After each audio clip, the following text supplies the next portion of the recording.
formally wish good morning to all in Harris Hall and welcome those joining us online. I'd like to call the regular meeting of the Lane County Board of County Commissioners to order. It's Tuesday, October 20th, 2025. You know, a great leader once said, "I won't offer something of service or worship that costs me nothing." In other words, those who are set in the position of leadership become better when we realize the sacrifices made for the betterment of those we serve will cost us something. I want to thank all those in public service and our veterans whose life is lived and marked by this code of honor and the sacrifices they make for the benefit of others. So thank you. Good morning, Mr. Mokreisky. How are you, sir? Good morning. Well, thank you. Good to see you. You're looking sharp as usual. Is there any adjustments to our agenda, sir? We do have one. We're requesting to pull item 5E1 and move it to next week. Good deal. Duly noted. Thank you. Is there any emergency business? Sir, go ahead. Administrator, I understand that was pulled prior to, I had some questions as well. So it may be fine next week, but I have some questions that may take longer than next week. So how critical is it that we determine today that the pulled item will be rescheduled for 1 week from today as opposed to the soonest possible future date? If I could, maybe I could speak to that. So we received information that we needed to do some research about. Actually, we needed to pass on to the city of Eugene to research further to make sure we had all the ducks in a row.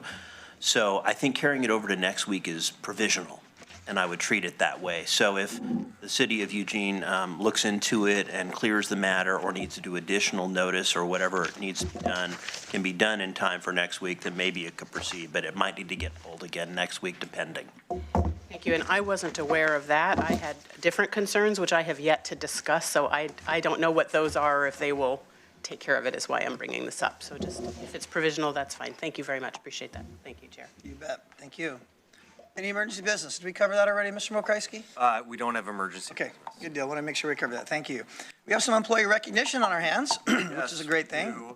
A great one here today, and I'm going to invite the folks that we have. I think we have 3 people here to join us from our land management division. Compliance Officer Amber Watson is here. We're also recognizing Compliance Officer Jane Burgess. I don't think she's able to join us today. We have Engineering and Construction Services Division. Analyst Mike Davis is here.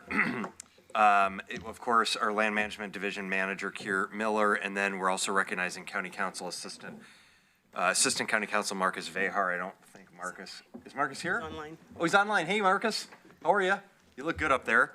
Yeah, thank you. All right, so we now, Jessica was going to show some slides, I think. Jessica and Tanya worked their magic, and they were going to show some pictures of what we'll talk about here this morning. So I'll walk through this. In March of last year, Lane County assumed ownership of a property at the corner of Highway 126 West and Poodle Creek Road following a years-long foreclosure process. You see the property there, and you get a little sense from the aerial view of the amount of problematic material that is on that property. The property was well known to neighbors and anyone who regularly drove past on the highway. It contained dozens of inoperable and deteriorating vehicles, old tires, garbage, and a dozen uninhabitable RVs.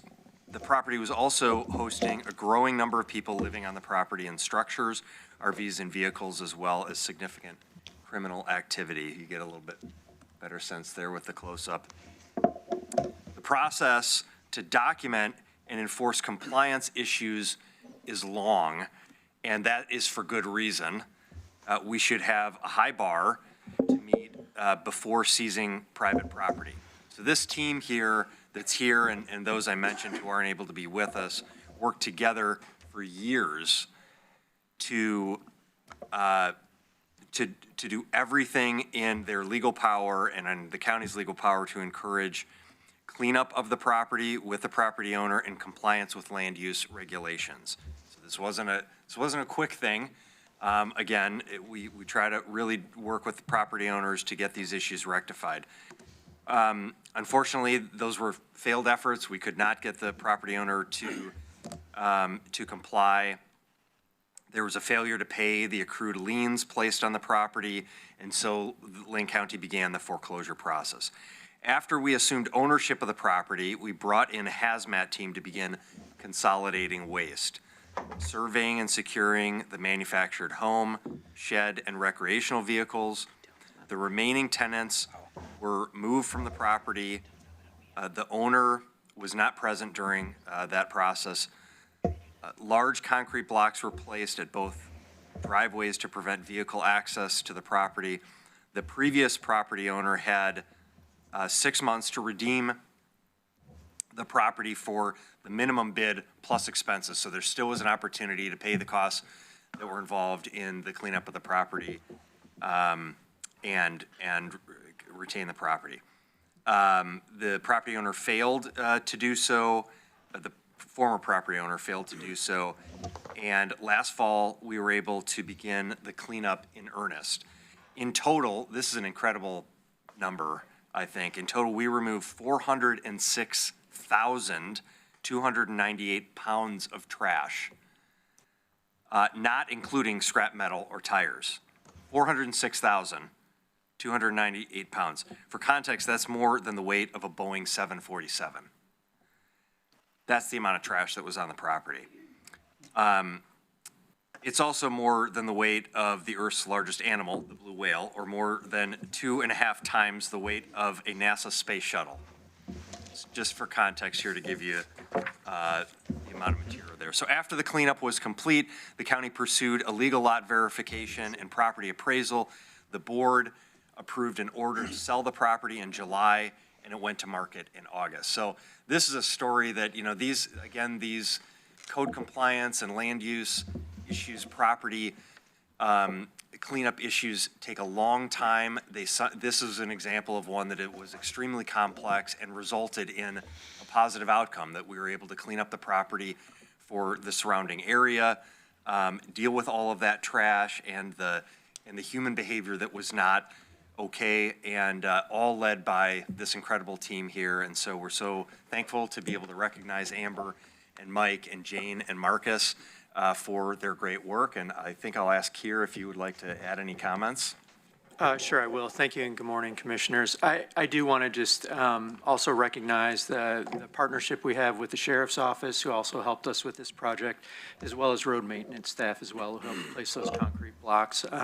It's been a joint effort. It's been over a decade-long effort, and I want to give special thanks to Jane Burgess, who couldn't make it today, who really worked on this project for many, many years. Our code enforcement staff have a very difficult job. It's a job where they need to know just an incredible amount of information about a range of different regulations that they're charged with enforcing. They need to sometimes be social workers and help the public. They need to be compassionate. It's a difficult job. It's one that's becoming increasingly dangerous in recent years, as data shows. So I just want to thank Amber, who's here with us today, and Jane, and our other tremendous new code enforcement officer, Stacy Manning, who makes up our small but mighty team. So thank you for the recognition. We appreciate it. Thank you, Commissioner. I'll turn it over to you. All right, to the board. I'm sure we have some accolades for this. This is a huge project. I mean, huge doesn't even describe it. It really doesn't. This is probably one of the biggest projects Lane County's done in, I would say, decades. Is that accurate? As far as a cleanup project, Yes. yeah, it's been quite a while since we've had one this large. Yeah, yeah. To the board. Whale large. Yeah, Commissioner Buck, please. Thank you. Thank you very much. And you too, Marcus, up there. I appreciate the work that your team does. Often as the two rural commissioners up here, we work with you a lot on several properties that just have cleanup needs often in the community. I don't think I've come across one in my district that's this big before, but certainly have ones that have been very challenging. And it's really great to work with you. It's a slow process. I mean, if that took a decade, is that right? A full decade to clean up, and I know that can be really frustrating for neighbors who really want to see something done right away, especially if there's nefarious activity also going on at the property. either drugs or other criminal activity, that can be really scary for the neighbors. And so often we'll hear about that, they'll email us. And you, as the crew that takes care of this, has to sometimes go out there and talk to them and see the property. And you alluded to how dangerous it can be, and it certainly can. So, I'm really cognizant of trying to ensure your safety while you're trying to do the good work for the community and the neighbors who really want to see the places cleaned up. And I do have one question since you're here. It might be a Keir question. The fines that are set for properties like this, it seems like they often don't necessarily cover the cost of what it takes to clean up the property. And are those fines set by the county or are they set by the state? They are. They're adopted by the board. There's a matrix and lien manual that states how the fines are calculated, and it's a progressive system, and there's other factors, like if there's a violation that's being used for commercial gain, or we have a repeat offender, there's different factors, aggravating, mitigating, that can increase that cost. But you're correct. It rarely covers the cost of the enforcement effort. Sometimes I feel like I've gotten feedback from folks that the money that these people are making off the property is more than the fine. So it can extend the time in which you're trying to do this good work. Because if they're renting out, a place on the property, even uninhabitable homes, they can often say, well, I'll keep paying the fine because I'm getting more money than the fine actually, turns out not to be the incentive that we're hoping. So it might be something that my colleagues and I might want to revisit at some point. But aside from that, I still want to absolutely appreciate your work. And thank you for doing it, and thank you for working here at Lane County. Mr. Trigger. Thank you.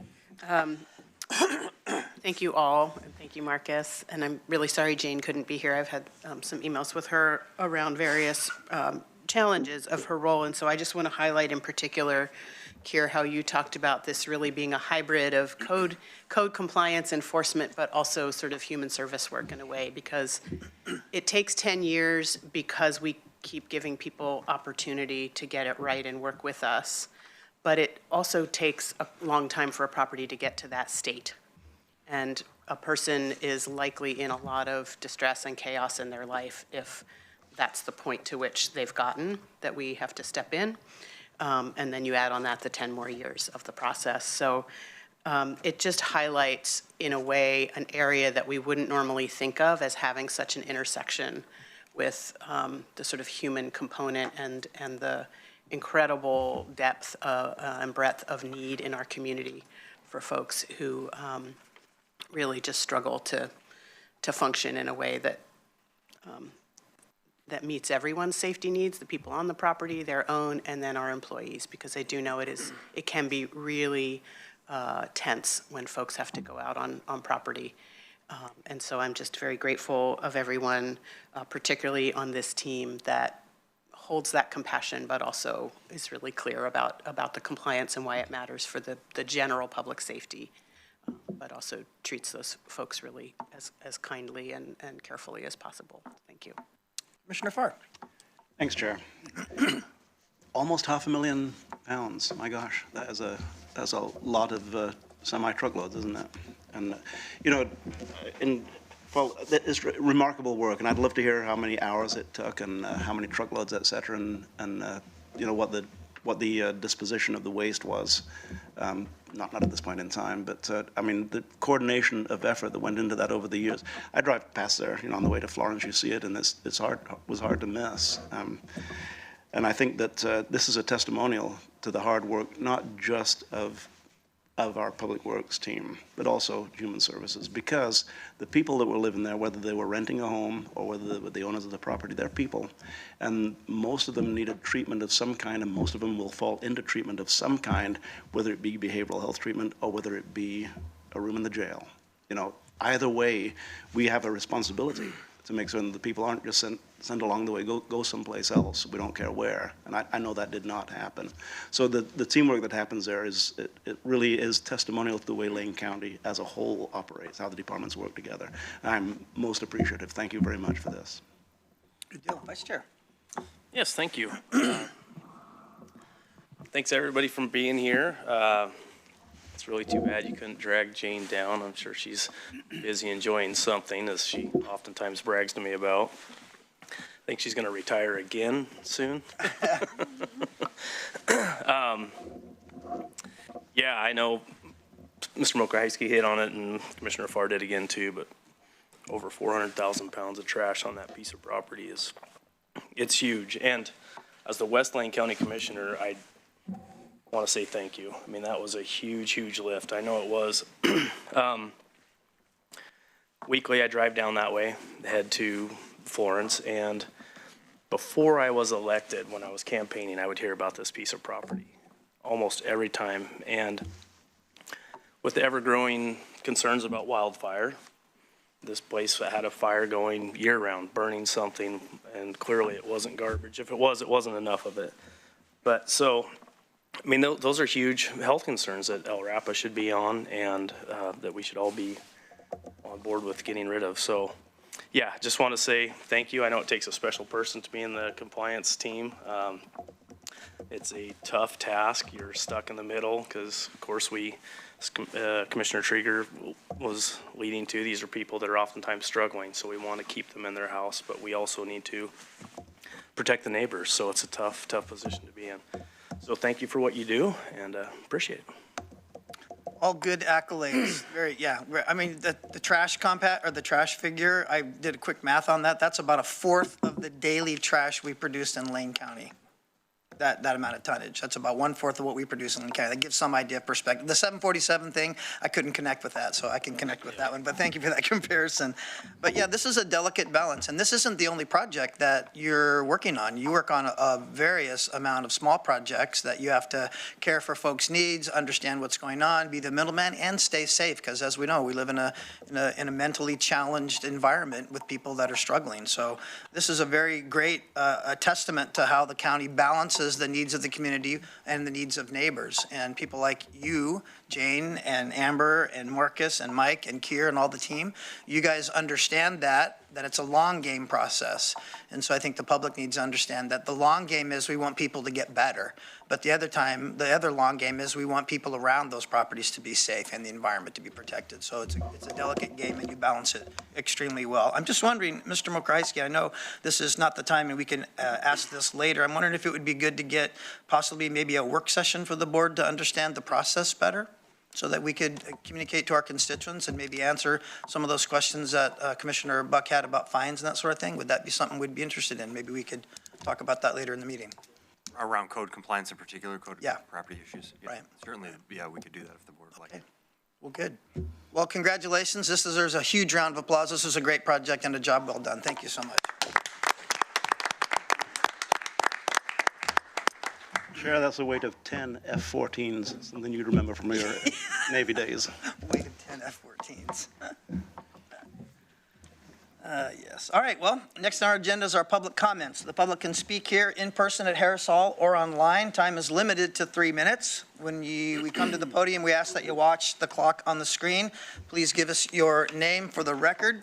And we ask that you we respect your First Amendment rights as a tool to address your government with grievances and opinions, but we also admonish you to do so in a civil manner and to be respectful when expressing yourself. So when you come to the podium, please state your name for the record, and your 3 minutes will begin. We will start off first with Jensina Hawkins, followed by Chloe Longworth.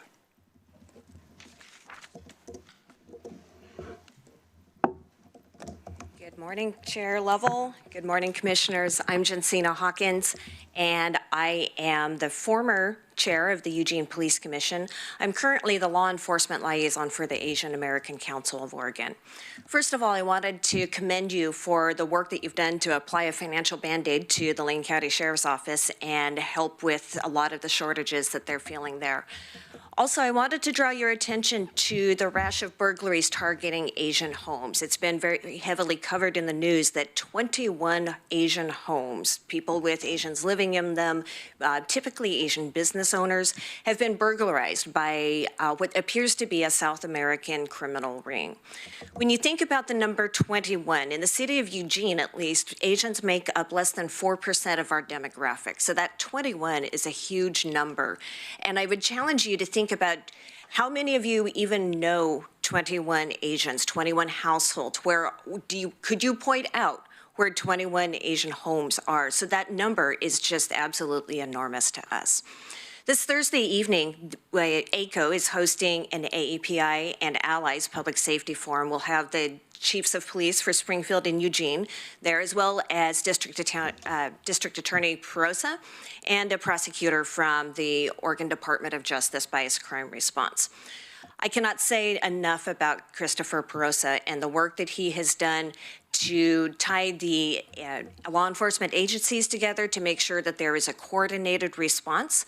Due to some flexibilities or possibly failures in Oregon statute, all of the criminals that EPD arrested, all 7 of them, at least 6 of them by now have bailed out. Bail was set at $100,000, which means that they posted $10,000 and are free to roam around, continue their reign of terror, continue targeting Asians.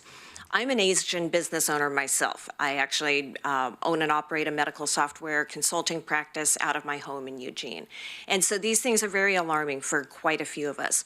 So we encourage you to attend the forum on Thursday evening. It's at 6:30. It will be at the Korean Presbyterian Church. The other thing I'm here for is to request a statement of solidarity from the Board of County Commissioners. One thing that we are severely lacking is the support from the elected officials. Individually, I believe every single one of you support us and you stand with us. We would like to see that coordinated statement to our community saying that hatred, targeting, terrorizing is not allowed for any demographic. Thank you. Thank you. Chloe Longworth, followed by Chris Cirillo.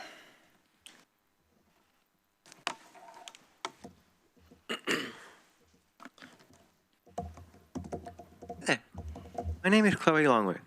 My pronouns are she, they. I'm a resident of Ward 1, and I'm here on behalf of TALC. Today I'm speaking on the issue of flock cameras in Lane County. For those who don't know, flock cameras are marketed to law enforcement agencies, big corporations such as Home Depot, and HOAs as automated license plate readers, said to use AI to constantly record and store the license plates of all vehicles it sees into a national data bank owned by Flock. This is a private company. However, research has proven that flock cameras record and store much more than license plates. They also record the make and model of vehicles, unique features such as damage, paint colors, and modifications. It does not end there. Flock cameras record way more than cars, trucks, and other motor vehicles. These AI-powered cameras store everything they see. It tracks people, including height, skin color, hair color, clothing, accessories. It tracks companions like dogs and cats. It can even keep a log of who people are interacting with and affiliate groups of people with each other. On its own, this is bad enough. But to make matters worse, the data that is stored by these cameras and the company Flock are accessible by many federal agencies, including ICE. In the hands of ICE, flock cameras have been used to profile and track our community members who are at risk. This includes immigrants, regardless of immigration status, trans people, and people of color. ICE have used these cameras to target these at-risk communities in ways that directly violate the Lane County Sanctuary Promise Act. I urge you all as Lane County Commissioner to not let these flock cameras be installed and to uphold the Sanctuary Promise Act. Thank you for your time. Thank you. Chris Cirillo, followed by Diane Peterson.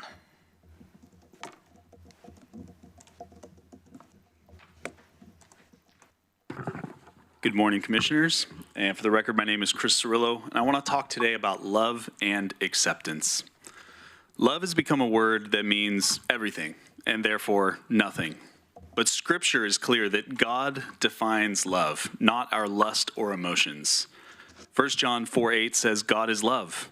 That means love flows from his nature. It isn't something that we invent or feel into existence. Real love is holy, it's good, it's self-giving, and it's anchored in truth. In Jesus, we see love and truth cannot be separated. He came full of grace and truth, John 1:14. Love without truth becomes false compassion that leaves people in bondage and headed for destruction, while truth without love becomes cold and condemning. But when love and truth work together as they do perfectly in Christ, they redeem people. You can't claim to love someone while affirming a lie about who they are or what's right and wrong. If a kid wants to jump off a bridge because he believes he can fly, it's no different than a kid who thinks he's a cat and can pee in a litter box. Both are delusional and need loving aid and correction with the truth. Truth itself is not relative. Our world treats truth like a preference, your truth and my truth, but if truth is relative, it's not truth at all. By definition, truth is fixed and unchanging. It's true for everyone, everywhere, whether they believe it or not. That's why God's word doesn't bend on emotion and culture. It simply is truth. And yet, in our day, the word love has been hijacked. It's been redeemed to mean lust, emotion, delusion. We're told it's loving to affirm same-sex marriage. It's loving to bless sexual immorality or to support gay gender confusion. But that's not love. It's actually unloving. Because without love, without truth, we don't have healing. It causes more harm.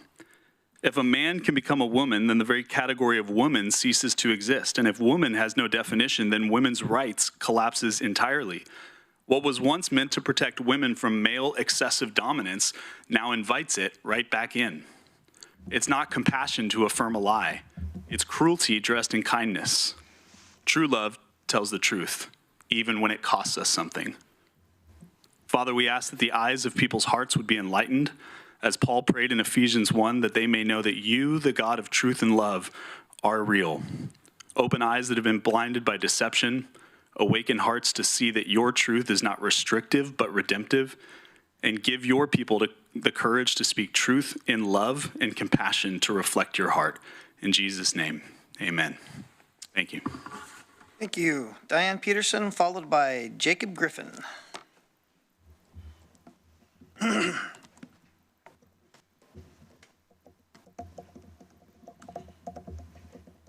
Good morning.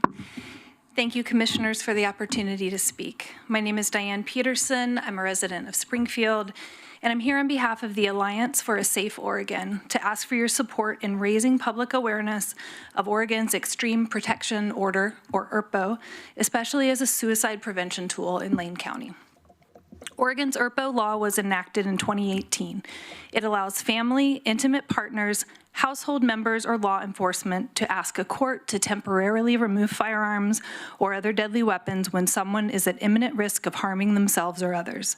An OHSU study published this year showed that 62% of all petitions filed between 2018 and 2023 cited suicide risk, and 82% of these were granted. This shows that the courts are treating these concerns seriously.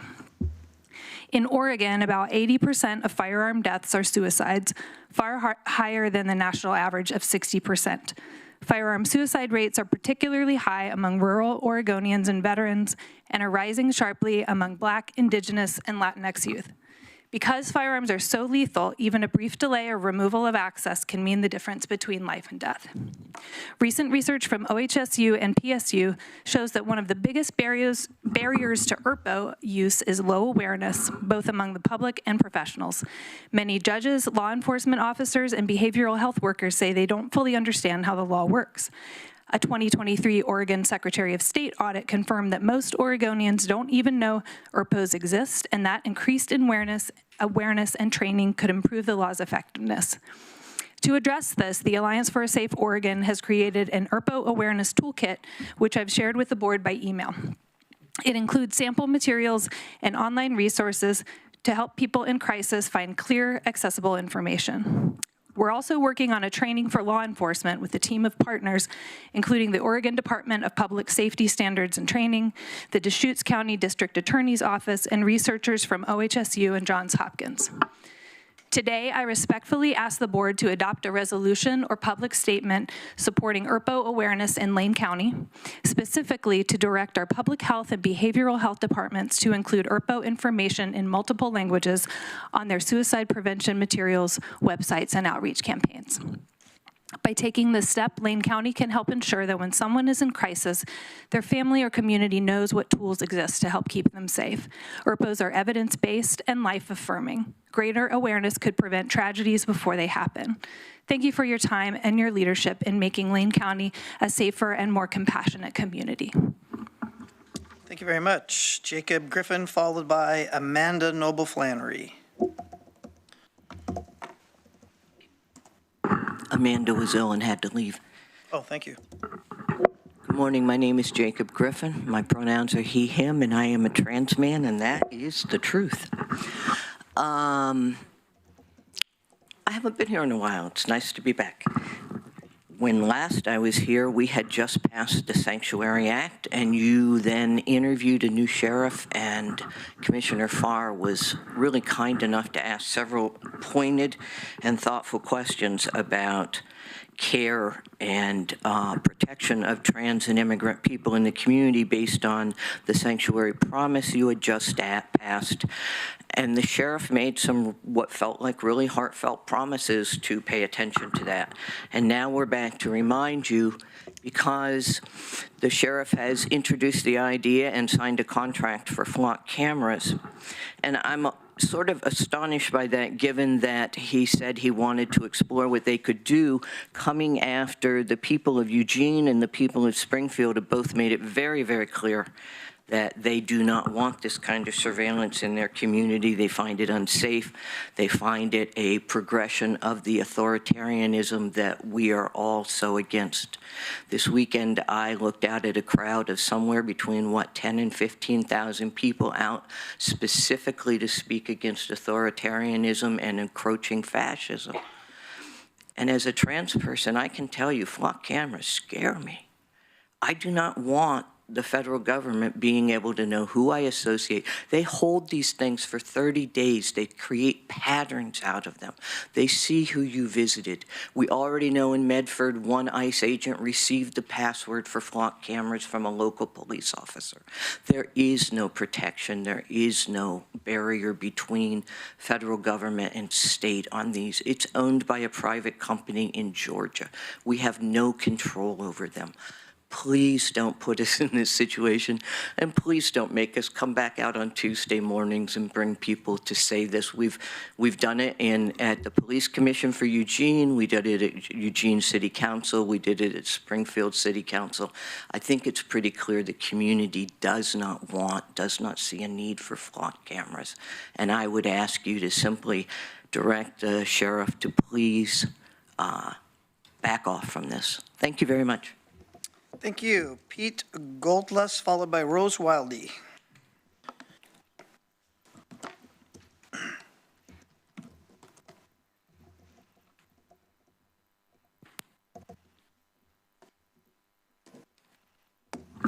Good morning, Commissioners. Again, my name is Pete Goldlust. I'm a resident of Eugene. As was just mentioned, earlier this year, you met here to confirm Carl Wilkerson as a new sheriff of Lane County, and to your credit, you insisted that the process be conducted in an open and transparent manner, and you asked Mr. Wilkinson some questions that were very important to some of the more vulnerable populations in Lane County, to immigrants and to trans people, among many others.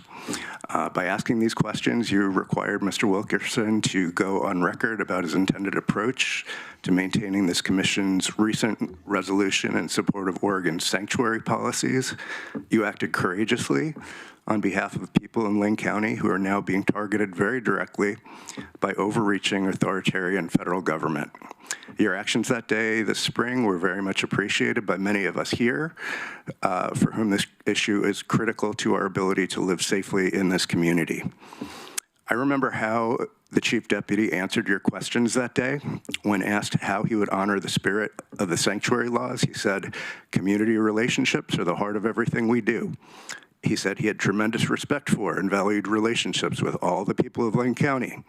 He said that building these relationships was the essence of this job, and he would seek to build more and more of said relationships. When asked how he would manage the jail, he said by building relationships. When asked how he would manage the budget, he said by safeguarding these relationships. When asked who played left field for the M's or what his favorite color was, he said relationships. I think we all got the picture that day. Sheriff Wilkerson knows how to stay loyal to a message. So the question is, what kind of relationships does the sheriff really value? Want to know a good way to build trusting, mutually respectful relationships with your community? Maybe don't spy on them. Maybe don't introduce an ongoing dragnet of surveillance cameras that monitors their whereabouts everywhere they use the roads in their own neighborhoods.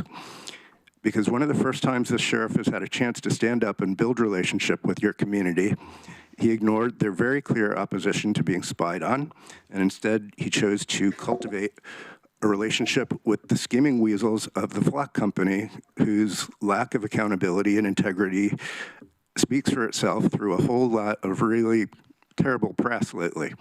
The sheriff put you, this commission, in the very uncomfortable position of instituting a policy that your constituents have said loud and clear they want no part of. Makes me wonder what kind of relationship the sheriff thinks he has with you guys. Council members, let the sheriff know that you expect him to build a relationship with you and with this community based on mutual respect. And if you value your relationships in this community, please act like actual old-time principled conservatives and protect our right not to have our movements tracked and monitored by our government. Thank you very much. Thank you. Rose Wildy, then we'll go to our online queue. Hi, good morning. I'm Rose Wilde. I live in Commissioner Buck's district, and I'm also here to join the call to end the contract with Flock and protect our privacy. So, you know, some people may not really be aware of why surveillance is problematic, but you know, it invades our privacy by using technology and tools to observe us in ways that wouldn't be possible for a normal human. And so what we're doing is documented and collected, analyzed, shared, and even if I'm not doing anything illegal or that I am ashamed of or anything like that, I nevertheless don't really want to be observed all the time, and certainly not by the sheriff, let alone ICE or any other nefarious players that are attempting to evade our state. So, you know, I think that there's lots of different politics, lots of different beliefs, lots of different interpretations of love and relationships, clearly. I wouldn't be here if it weren't for the Trans Alliance of Lane County and their encompassing love that expands far beyond their own personal safety and well-being and includes all of us in Lane County, including you. So I ask that the sheriff and the Board of County Commissioners refuse to engage in the contract with Flock, that you don't install the cameras, you don't turn them on, and you end the contract. And, you know, take a minute and consider how your constituents deserve privacy, how we don't want to be surveilled. And I certainly don't appreciate the conflagration with giving up my privacy as somehow essential to the safety of my community. I think that we can have better, more creative solutions. So thank you for your time, and good luck with your decisions. Thank you. And then we'll go to our online queue. Jessica, who do we have online, please? If you are joining virtually and would like to give public comment, please raise your virtual hand now. Our first speaker will be Cameron Stringfield. And Cameron, if you could please let me know if you would like to be on camera for your comments. I'm good with being on camera. Can you hear me?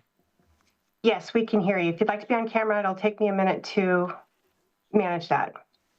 Yeah, I don't need to be on video. This is good enough. Go ahead and begin when you're ready. Thank you. All right. My name is Cameron Stringfield. I don't know what ward of the county I'm in. I'm in like the River Road area of Eugene. and I'm a member of the Party for Socialism and Liberation. I'm here this morning. This is my first county commission meeting, which is somewhat surprising. I'm at so many city council meetings, but this is my first county commission meeting. And I'm here because I learned the very unfortunate news that Sheriff Wilkerson has signed a contract with Flock to install 22 of these mass surveillance cameras throughout Lane County. For those of you who might not have been paying attention, for the last few months, ever since June, community members have been going to the Eugene City Council meeting and the Springfield City Council meeting after they installed their Flock cameras to let them know that we did not want that in the community and that we weren't going to stand for that and that they need to terminate the contract. There's a myriad of reasons to reject Flock, some of which has already been stated here. The arm towards marginalized people, especially trans people like myself, especially immigrants, when we're seeing kidnappings happening at the ICE field office in Eugene. It's also dangerous for many other marginalized communities as well, women, Black people, etc. There's also the legal dangers of it. I don't know if you have seen, but the Civil Liberties Defense Center actually sent a letter to the city of Eugene stating that it broke Oregon revised statute, as well as many state and constitutional laws, including the Fourth Amendment, and it has a chilling effect on the First Amendment, as well as the ACLU of Oregon just sued the city of Eugene over the Flock cameras for failure to disclose public records about it. And as you know, recently, the city of Eugene went ahead and caved to our pressure and decided to turn off the cameras pending further discussion about the system. Springfield is also yet to turn theirs on. So we're hoping that they terminate the contract, and I would hope that Lane County terminates their contract too before these cameras go up, because as has been said, we will come to these meetings as much as we have to make sure that we're not surveilled. Yeah, I don't have much else to say on this other than even Senator Ron Wyden the other day came out against these cameras after making an agreement with Flock about the issues of ICE and reproductive rights, and said that we just can't trust Flock. So cancel the contract. Thank you. Thank you. Our next speaker is Steve Schneider. Steve, would you like to be on camera for your comments?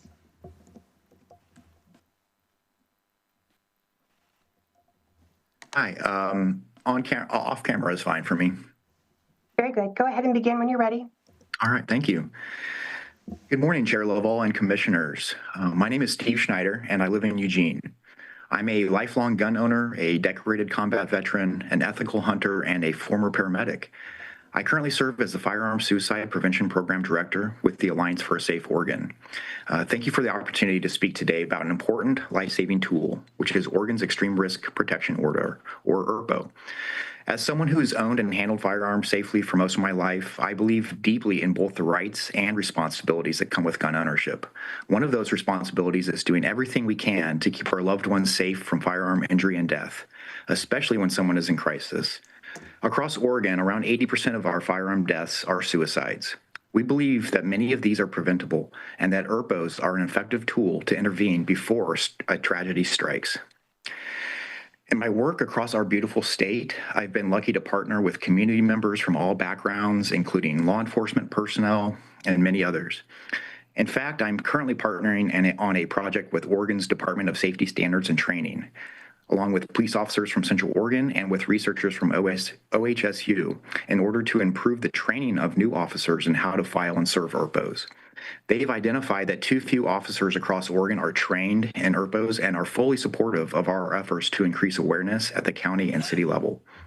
What research has found is that many folks who were previously unsure about ERPOs now see them as an effective and necessary.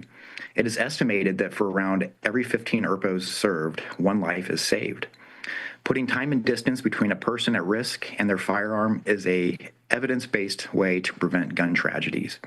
In my own life, I've held on to guns for my buddies, and I have asked them to hold on to mine during times of elevated risk. However, there are times when doing this voluntarily isn't enough. And so ERPOs give us the option to intervene before a tragedy. Someone may not be in the state of mind to be aware of their own risks to themselves or another. And so ERPOs provide a legal, constitutional, and effective way to remove deadly weapons from these really difficult situations. And along the way, they definitely provide for due process. But too many people simply don't know that this law exists or how to use it or how it relates to suicide prevention. Families often learn about ERPOs only after it's too late.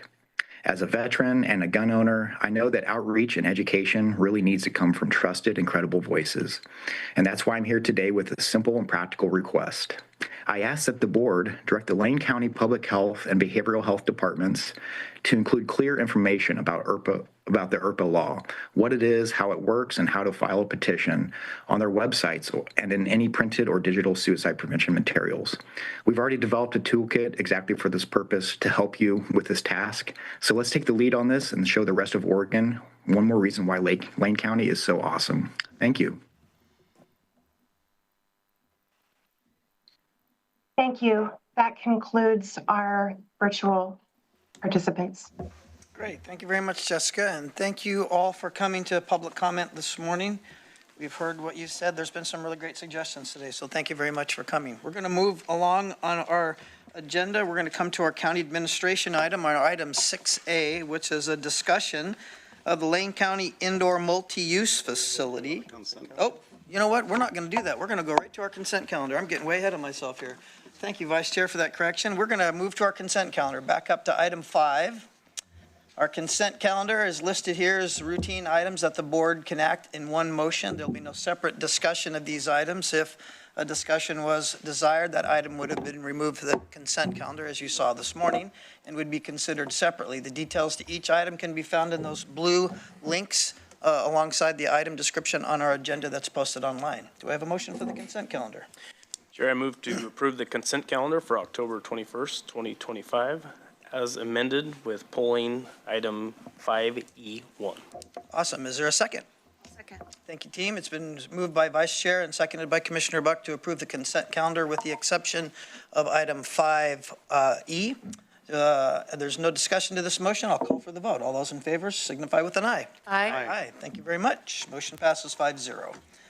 Now we can come to the item I previously announced. I'll re-announce it again for all of those who weren't listening. This is the discussion for the Travel Lane County Indoor Multi-Use Facilities. Our Economic Development Director, Jason Harris, is at the mouse, ready for introducing this item. So Jason, if you're ready to go, please proceed. Good morning, Chair, Vice Chair, Commissioners, members of the public. I'm Jason Harris, Lane County's Community Economic Development Manager. I'm here to present on a board assignment that was made on September 23rd of this year in regards to receiving an update from Travel Lane County's efforts to advance an indoor multi-use facility. This morning, I'm going to be joined by Samara Phillips, CEO and President of Travel Lane County, to provide a presentation and field any questions the board may have on Travel Lane's efforts. And with that, I will invite Ms. Phillips to join.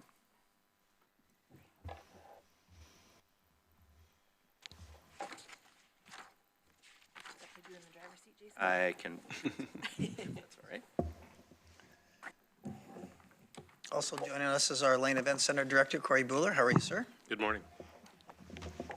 Thank you. I feel like I'm armed with the staff team. You are. You're like in the big time here. Thanks you for joining us, Samara. Yeah. Good morning. Thank you so much for your time today. I am Samara Phelps. I'm President and CEO of Travel Lane County. I really want to show appreciation here to start off with. I appreciate your time today and your interest in our multi-use indoor facility development work and the follow-up to our annual report presentation to you last month. Lane County is in an excellent position to create facilities that will be transformational for our destination and for residents. I want to thank Jason for being our liaison in preparation of this work, and also to Corey for his leadership at the Lane Event Center and his leadership in facility management and visioning in the community, as well as both of their participation on Travel Lane County's board.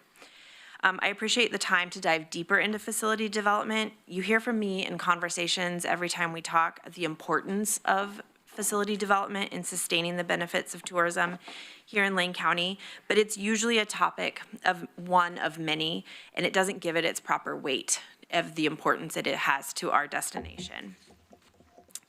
So today I'd like to give us a chance to get caught up on why facility development is so important, what I really mean when we talk about multi-use facilities, and to bring you up to date on some of the research and opportunities that have come up recently in our community. So, facility development.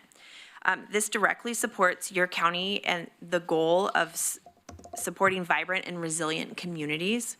As commissioners, you have hundreds of ways that you're working to make this happen on a daily basis, as well as throughout the year. Facility development is only a small piece of that work. And when I come in front of you only a couple of times a year, it can feel like it's happening very fast or without a process, but that is not the case.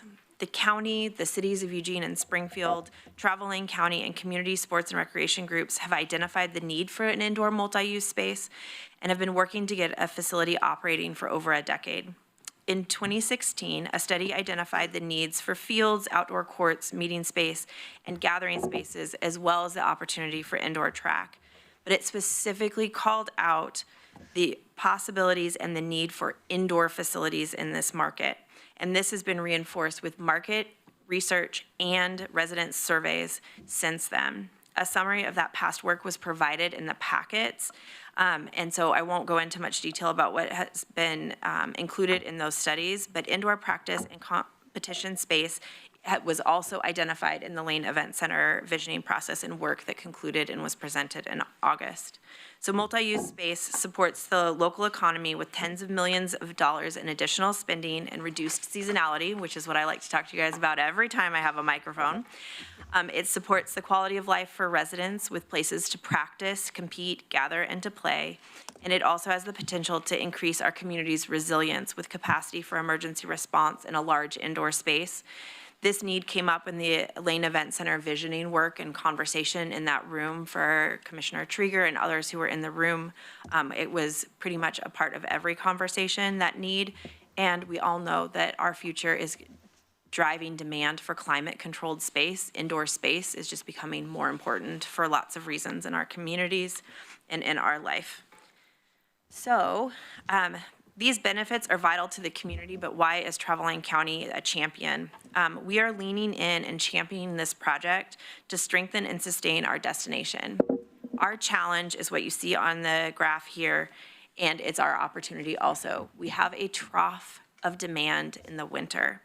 The visitor industry has this deep trough with average hotel occupancy in the 40% during the winter months, when in the summer we see high 70s to 80% occupancies. So that's a significant difference.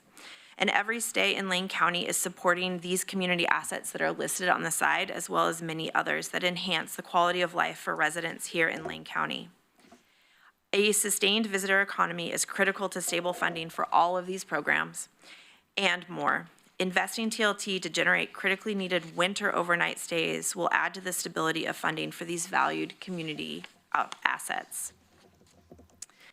So I had a chance to present the annual report, so you know the most current data, but visitor spending brings in $1 billion into Lane County each year and supports 1 in 9 jobs. So when we experience that winter trough, that is impacting our local businesses, their operations, as well as providing or contributing to stress for our employees who have reduced hours because of that seasonality. So, in a city that is home to world-class legendary sports venues like Hayward and Autzen Stadium, it's hard to believe that we have a shortage of sports facilities. But when we talk about the kinds of sports facilities a multi-use indoor facility would produce, we really do have a shortage.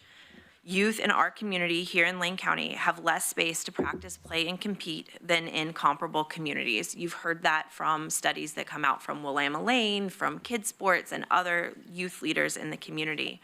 And this remains true even with the successful facility development of the Y, Willamette Lane, and Kids Sports since that initial study in 2016.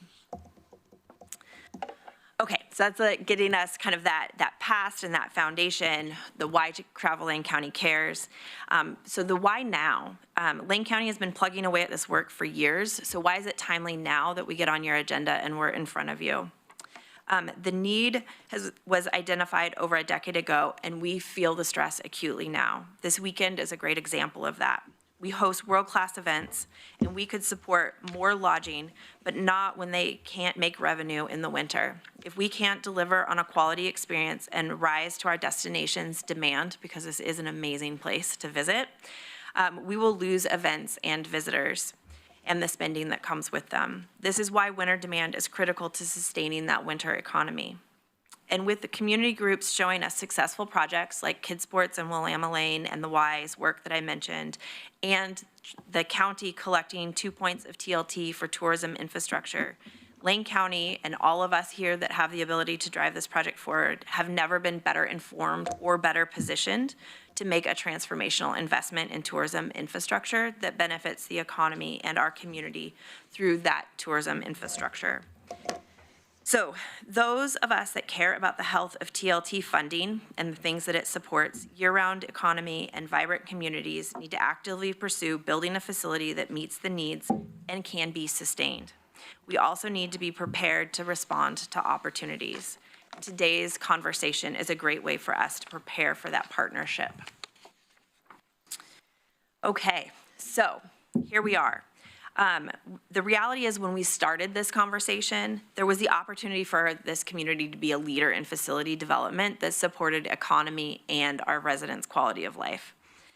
But now our families are traveling to Salem, Medford, and beyond for their kids to play and compete. Those teams are not traveling in return to Eugene, Springfield, or other Lane County communities.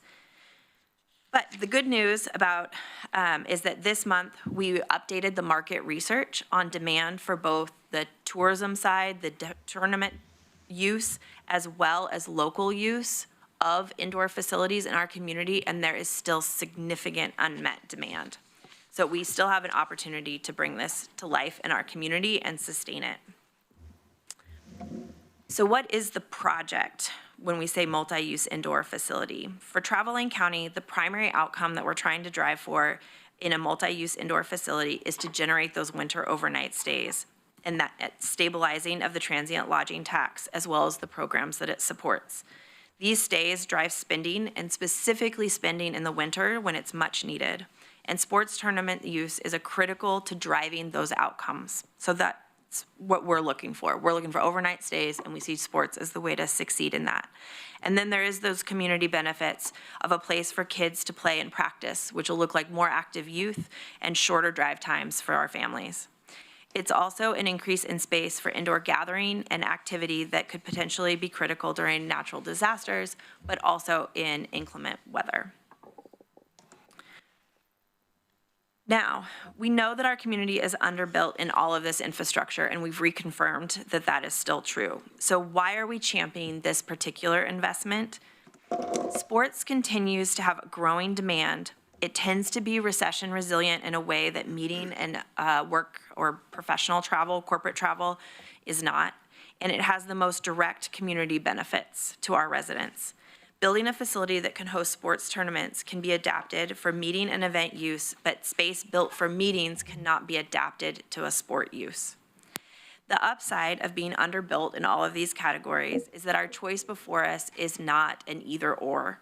This is about where we start first. And winter overnight stays through sports tournaments is the most impactful investment that we can make to generate that winter activity that will generate more TLT, car rental fees, and other direct spending benefits. That increased activity will support additional facility development in the future.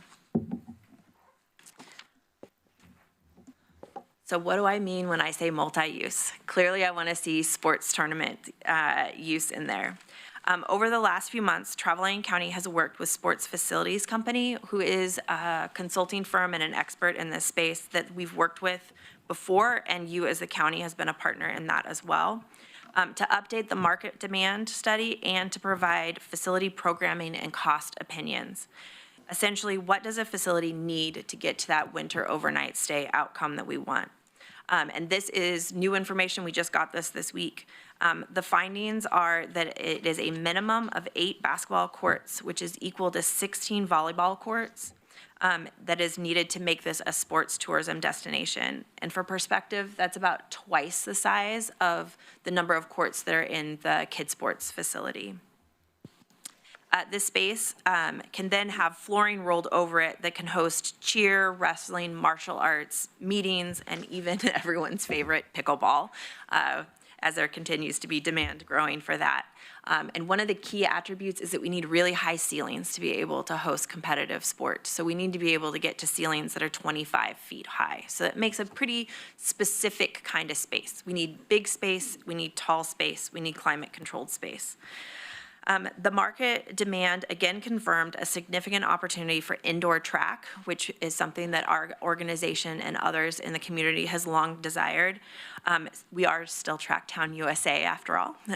So they provided an update of the cost opinion for including indoor track as well. But we are not solely looking for indoor track. We're looking for things that generate those overnight stays. So whether that's a minimum at the 8 courts or a dream and gets us an indoor track facility, this is going to make an impact in our community. So what is that going to cost? This is rough estimates because we're dealing in these general shapes, but the opinion of cost is that the new facility that can house 8 basketball courts and meet those minimum needs like locker rooms and concessions will be about a $50 million project plus land, and that if we want that to include a track facility, we're talking about a $60 to $80 million project plus land. And the amount of land needed is between, so say 9 acres to get that minimum, and then that grows to about like 13 acres if you're getting a big enough space to have the track facility incorporated in the parking. Okay, so how do we move from project and concept and talk that has been in front of you guys as part of this work for over a decade into a facility? From that past work, we've learned that we need to answer these pretty obvious but very entwined questions. We need to know who the champions are to drive the project forward. That's part of the reason why I'm in front of you today and what I'm looking for out of leadership here from both the staff that sit with me and those of you on the dais. We're also looking at where is the site, and we need to know who will own it, who will operate it, and then that key question of how do we fund it from the capital, but also the business model that sustains it in our community. So the answer to each of these questions informs the next. So we get into a little bit of a chicken and egg dilemma. The way to move through this is by taking actions and learning through those actions. Our approach is to not have the fact that we have questions stop us from taking actions, and also the fact that we are taking actions not keep us from continuing to ask the questions that we need to answer. So we're going to take actions that surface the questions that need to be answered so the project continues to move forward. So this was shared in your packet, so you had a chance to see it, but these are some ways that Travel Lane County has taken action to be a champion in the first quarter of this fiscal year. Our staff and board has identified this as a priority and generating those winter demands. And we are willing to be that champion to get this facility open. We want to support informed decision-making for all of the partners, including you, that need to be a part of this reality. And so we've updated the research that I've mentioned earlier today, as well as continuing to do additional research. And we know that this facility won't be built without public and private partnership. So we also know that someone has to be first to step up. And so the Travel Lane County Board dedicated $2 million to facility development this first quarter of the fiscal year. And this is a long ways from that $50 million that's needed, but it is a way to demonstrate our commitment as a partner to get a facility built. The next question is site.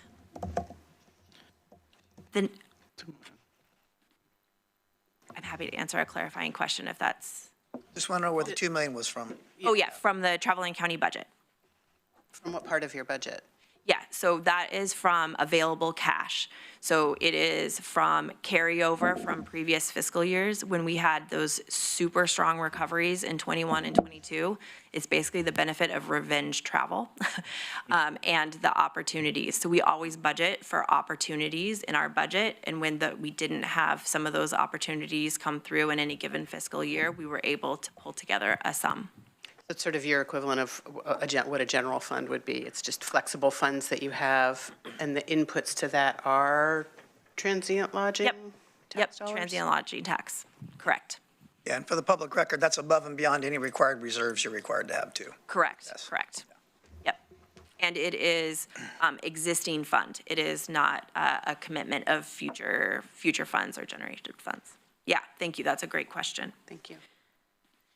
So having established that there is still demand and having a bit more definition to the minimum requirements to get that winter demand that we want, it's time to find a site. So there's two ways that we're looking at that. That's new site, that's a new build, that's what those numbers that I gave you are premised on, that it's bare land and you build up from there. And the Lane Event Center work is really the highest potential we have for that new build opportunity. And Corey and the team here at the county is leading that work, and we're here to support and partner in that through data, research, and partnership. And then also what was identified in our roadmap for pursuing facility development is to look at adaptive reuse. Is there a way to get less expensive to market faster through an adaptive reuse of existing property? And an opportunity has come up to evaluate the former Royal Caribbean site, North Gateway in Springfield, for repurposing for a multi-use facility. And we're leading the evaluation of that right now. Mid-November is when a commitment of funds would be needed to continue to evaluate that multi-use facility. So we are doing due diligence on that use as a multi-use facility now.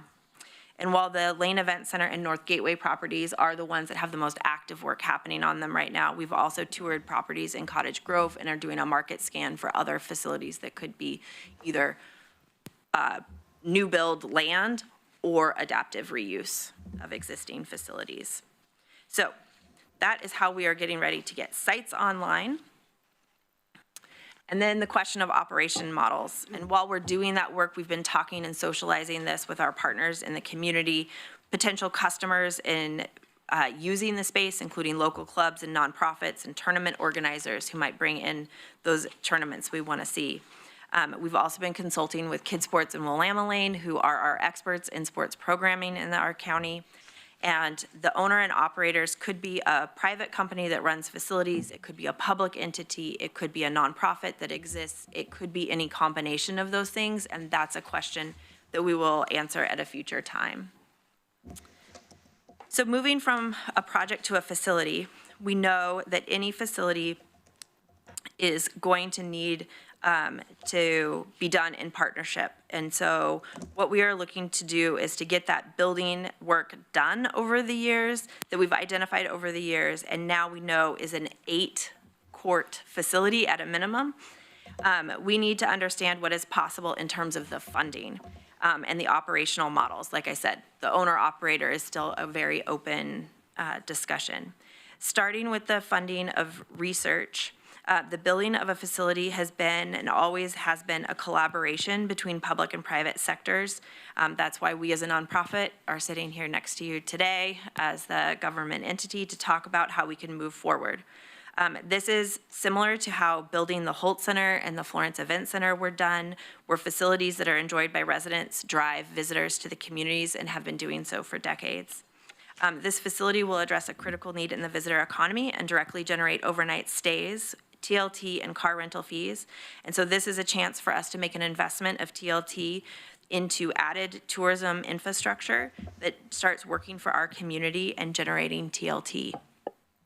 So moving forward together is really the only way that we continue to do this work. And so wherever and however a facility is going to be built, it's going to need to know what the funding and operation models are. So my suggestion for how we move forward together is that Travel Lane County partner with the staff here, among others, to identify models and come back in December with a shared to share those models about what is possible with the resources that we have in our community.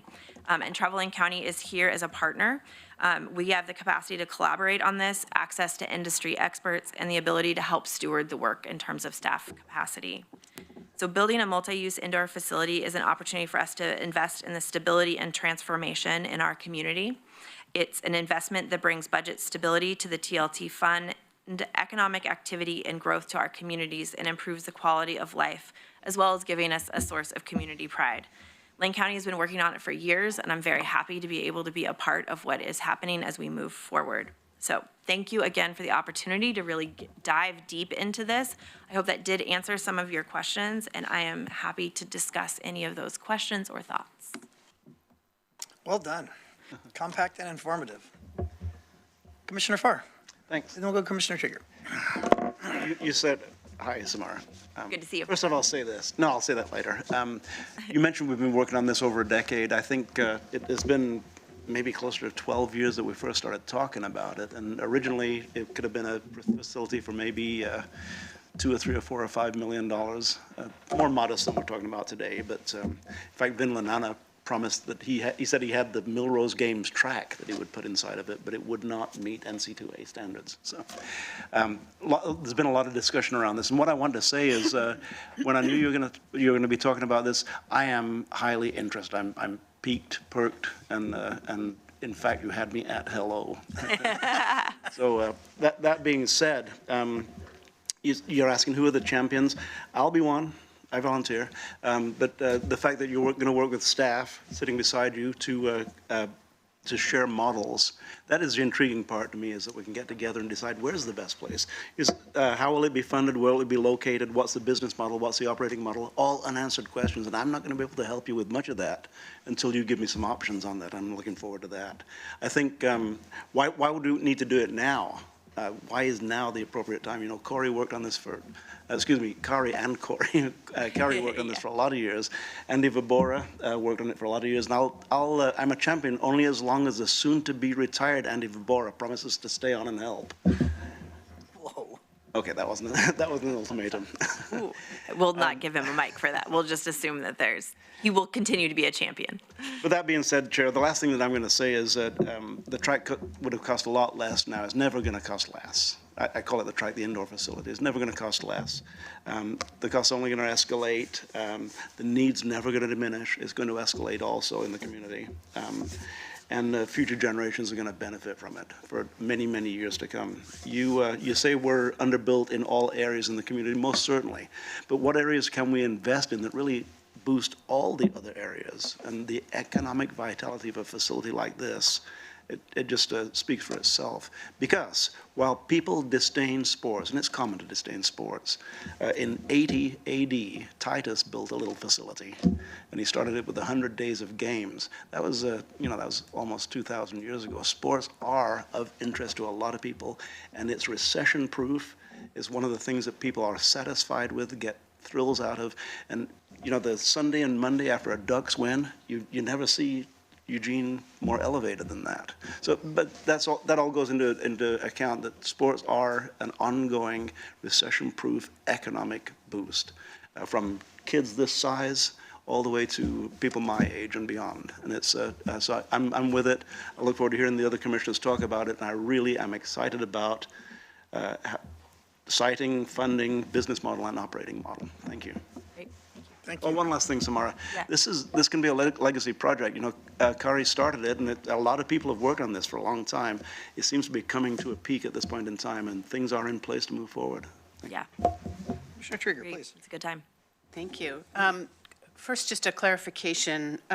You said you had something happening in November related to the Royal Caribbean site. As far as, is that a sort of a go or no-go on whether you want to secure that site? It's the next gating event, if you will. So yes, in mid-November, earnest money needs to be committed to continue to have time to explore it. So it wouldn't be the final conclusion, but it would be, is this have enough potential for us to need to spend more time on it? So you'd enter into sort of a due diligence phase of that site? Yep. At that time.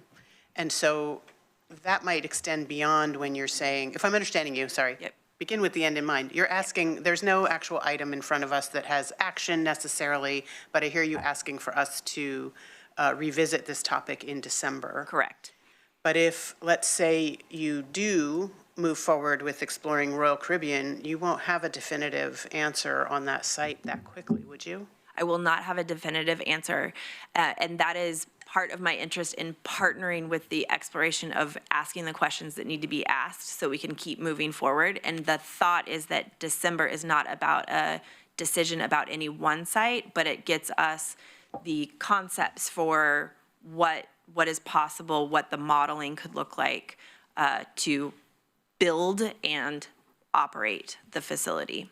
So Which we have some of those from previous work, but obviously the world changes pretty fast. So I would love for us to talk about that with some relatively real numbers and scenarios. Okay, so you're asking to come back in December because that's by when you think you will have some more models that we can look at. So we're talking about real potential models of what things could look like. Correct. And correct. know But not at that point site specific at that time. We'd know at that point Royal Caribbean might be off the table because you may have decided by then not to pursue it. Correct. But it could be. Okay, that's helpful just because I was trying to understand the timing piece in particular. The dollars you have committed to date, will those be sufficient for you to move forward if you want to work with the Royal Caribbean site? Essentially, no. Those dollars remain at the discretion of our board. So the board can commit those at any time to any purpose. But the Royal Caribbean site certainly could not be purchased or fully financed based off of that $2 million. But the due diligence work, we do have the ability to keep moving those forward within our travel. That was my question. I didn't anticipate you could purchase the property for that. I meant. Okay. You Just want to make sure that was on the record. You have the resources available to keep that option on the table at Correct. where you are in the stage. That was my question. Thank you. I will add to that the board, Traveling County's board would like to see indication from Lane County as a partner for what pursuing facility development looks like. They have not asked for anything specific to a site, but I will be transparent in that getting an indication of where this body, both as a staff and an elected body is in pursuit of facility is desired. Yeah. Great, thank you for that. That helps, because I think where I am, I mean, there's no doubt in my mind that this is an exciting project. This is a project that would have huge benefit to the community and the region, really. It would extend beyond just Lane County. I don't think there's any doubt in anyone's mind about the value or about the need. And therefore, it's really important that we stay updated about it. As for, it's really a timing issue and a prioritization, because like in every other area, right, the needs exceed the resources. And that's our challenge always, is to figure that out. And right now, that delta is really, really rapidly growing in some really critical areas. So we have a lot to consider. And we also have some really clear priorities as a board and as an organization that we've set, some of which this project nests within, but they start, and I'm talking specifically about our Lane Event Center planning, which you were in that steering committee with me and many others. We have our own facilities that we have a commitment and an obligation and a responsibility to, and some really exciting potential that we don't yet know, just like your project, because we're in the midst of beginning, and maybe this is something Corey can answer, the feasibility of study, some of the next steps. And I'm not even clear, maybe it would be helpful to hear where we are with feasibility study for Lane Event Center projects based on the plan. Yeah, so after, support to continue moving forward with some of those analysis, we've had some conversation with some consultants, and some of what was missing for them to jump right in was some of that baseline data, some of that information, some of that research.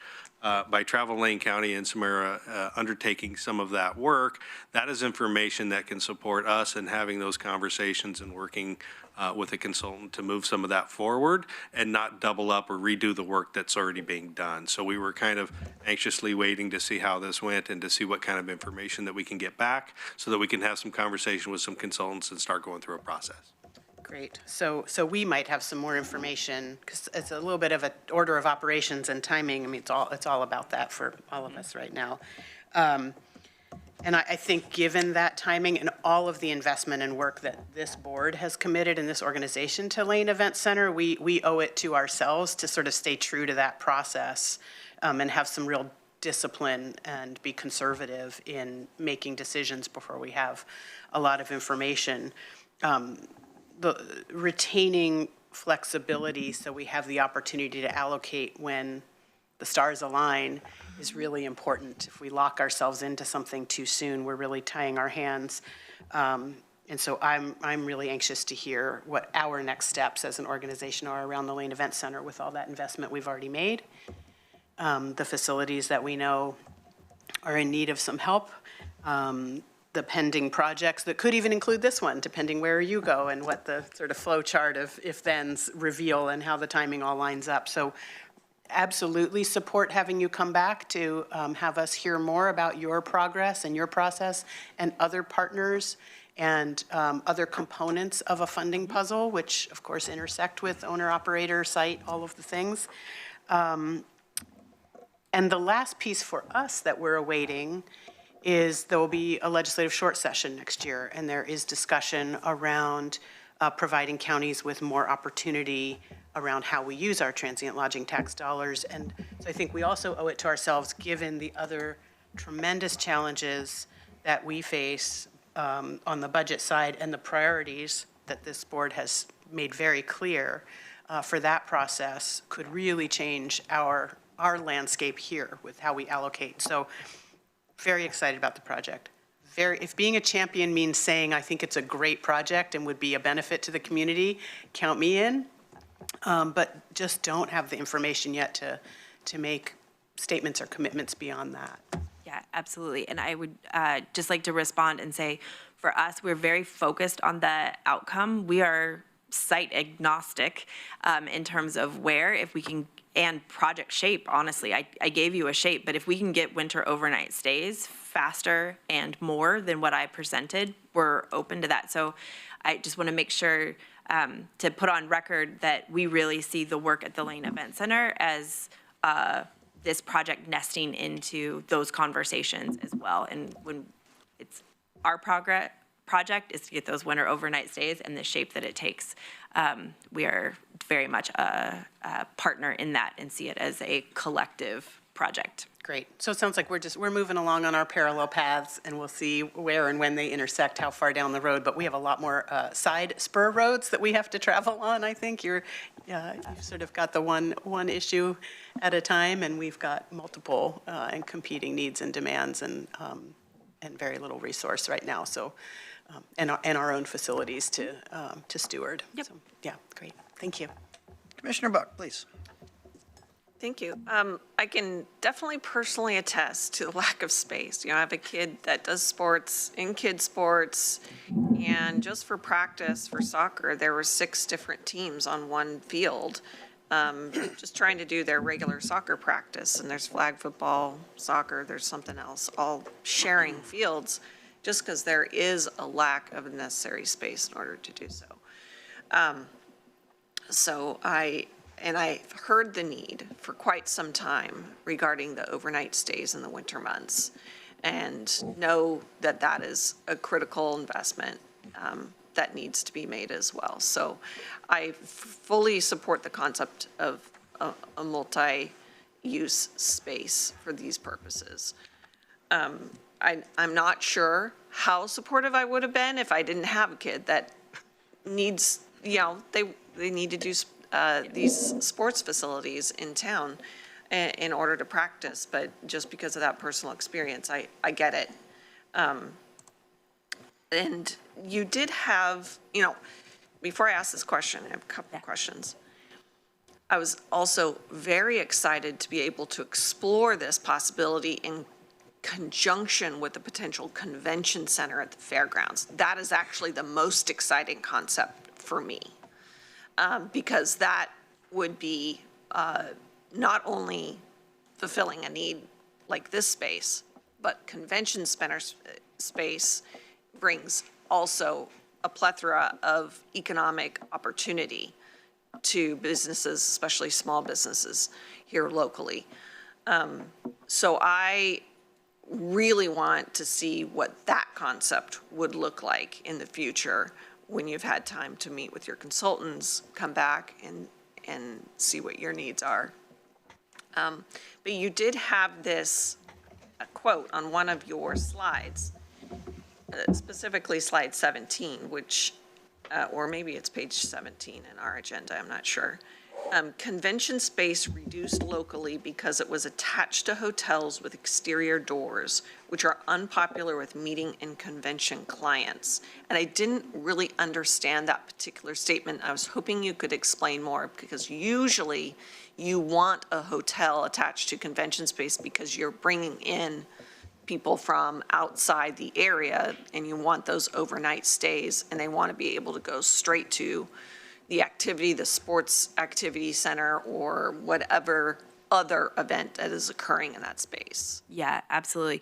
That is from our previous work and foundational work to address the reality that we do have less meeting space. It's not a figment of our imagination that we have less meeting space.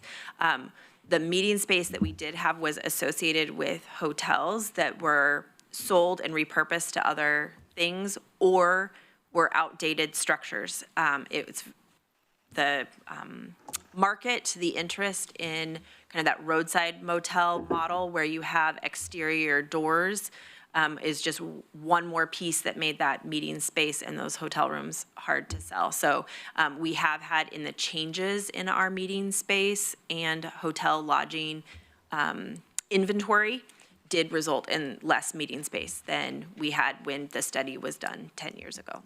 So if I'm understanding that right, what you're looking for in a potential convention / hotel / multi-use facility space is that there is some kind of decent meeting space available as well, so that you can fulfill those needs. Yes, we are not leading with conference convention like big space for the meetings, not like your top of the line technology for hosting conventions in our space. It will be a blend when we do it as multi-use, but if you've had a chance to even think about the fact that the Royal Caribbean building was custom built to be a call center for 400 people, it's a great example of how flexibility in space can serve us all, how the world has changed in 20 years. And so flexible space does include meeting and event space. And we also see this as that sequence of what markets we go after in what order. So by going for the sports first, we feel like we're strengthening the market overall and creating space and transient lodging tax investments that can go to perhaps more convention space, if that is what the studies show, in addition to multi-use space. And that's in Corey's. You're thinking of them separately. You're thinking of a convention center space separate than a multi-use? Because in my mind, they could be together and just have double the bang.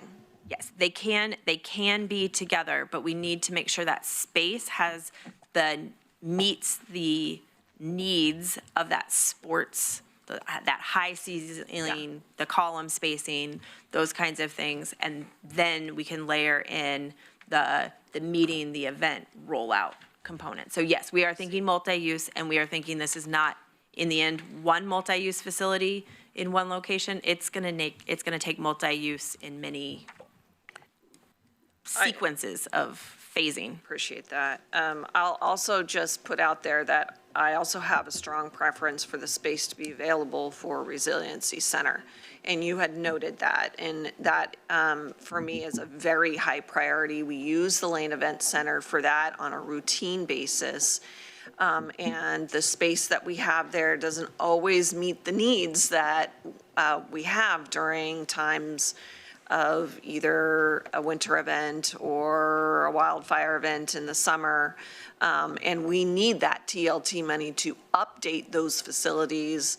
But this, again, could be just another way to help update those facilities at the Lane Event Center. I have a very strong preference, if you can't tell, for the fairgrounds and the Lane Event Center because of the potential with the convention center space. If we're going to put in that much money to update a facility, I would like to be able to use it for multiple uses and bring in the economic activity in the winter stays that you need so much, but also be able to use it for many of the other events that I know that you do there year-round. So appreciate being able to ask questions. Thank you. Yeah. Thank you.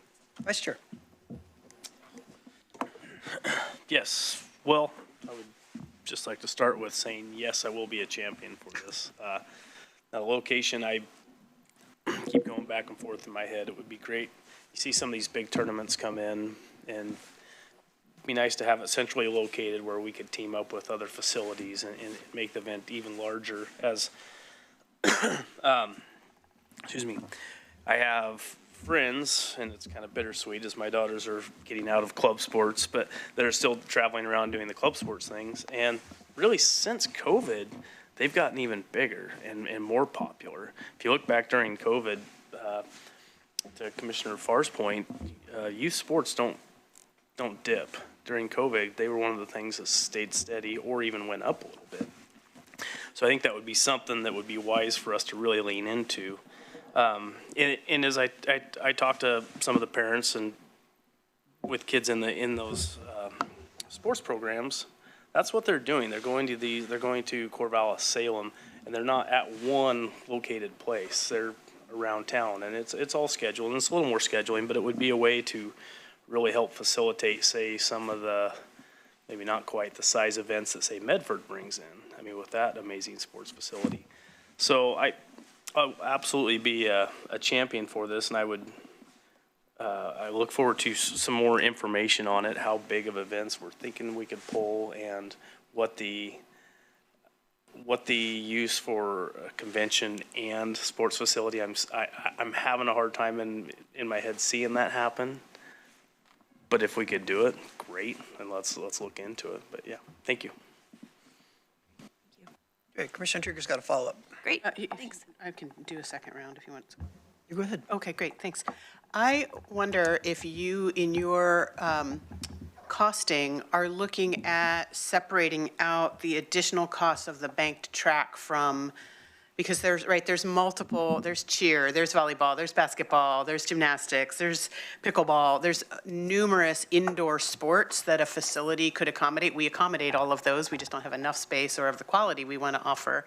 And it seems to me that is a specific component that adds a lot of cost to a project like this. It also adds an audience and a capacity, but I'm wondering if in some of your modeling you said, what if we take that specialized piece out and we focus on creating a facility that accommodates all these other indoor sports with a site that then is constructed, to your point about Royal Caribbean, that is less tailored to one specific use, but is more, in fact, multi-purpose and therefore easier to slot into a companion convention center, multi-indoor sport use kind of facility. Yeah, that's exactly the work that I feel like is really the progress that we've made in this first quarter of the fiscal year, is being able to ask that question of strip it down to its basics. What is the minimum that gets us? We're focused on a very specific outcome. It's great to hear what the priorities are amongst the uses when we talk about multi-use here. So when we strip it back to that size,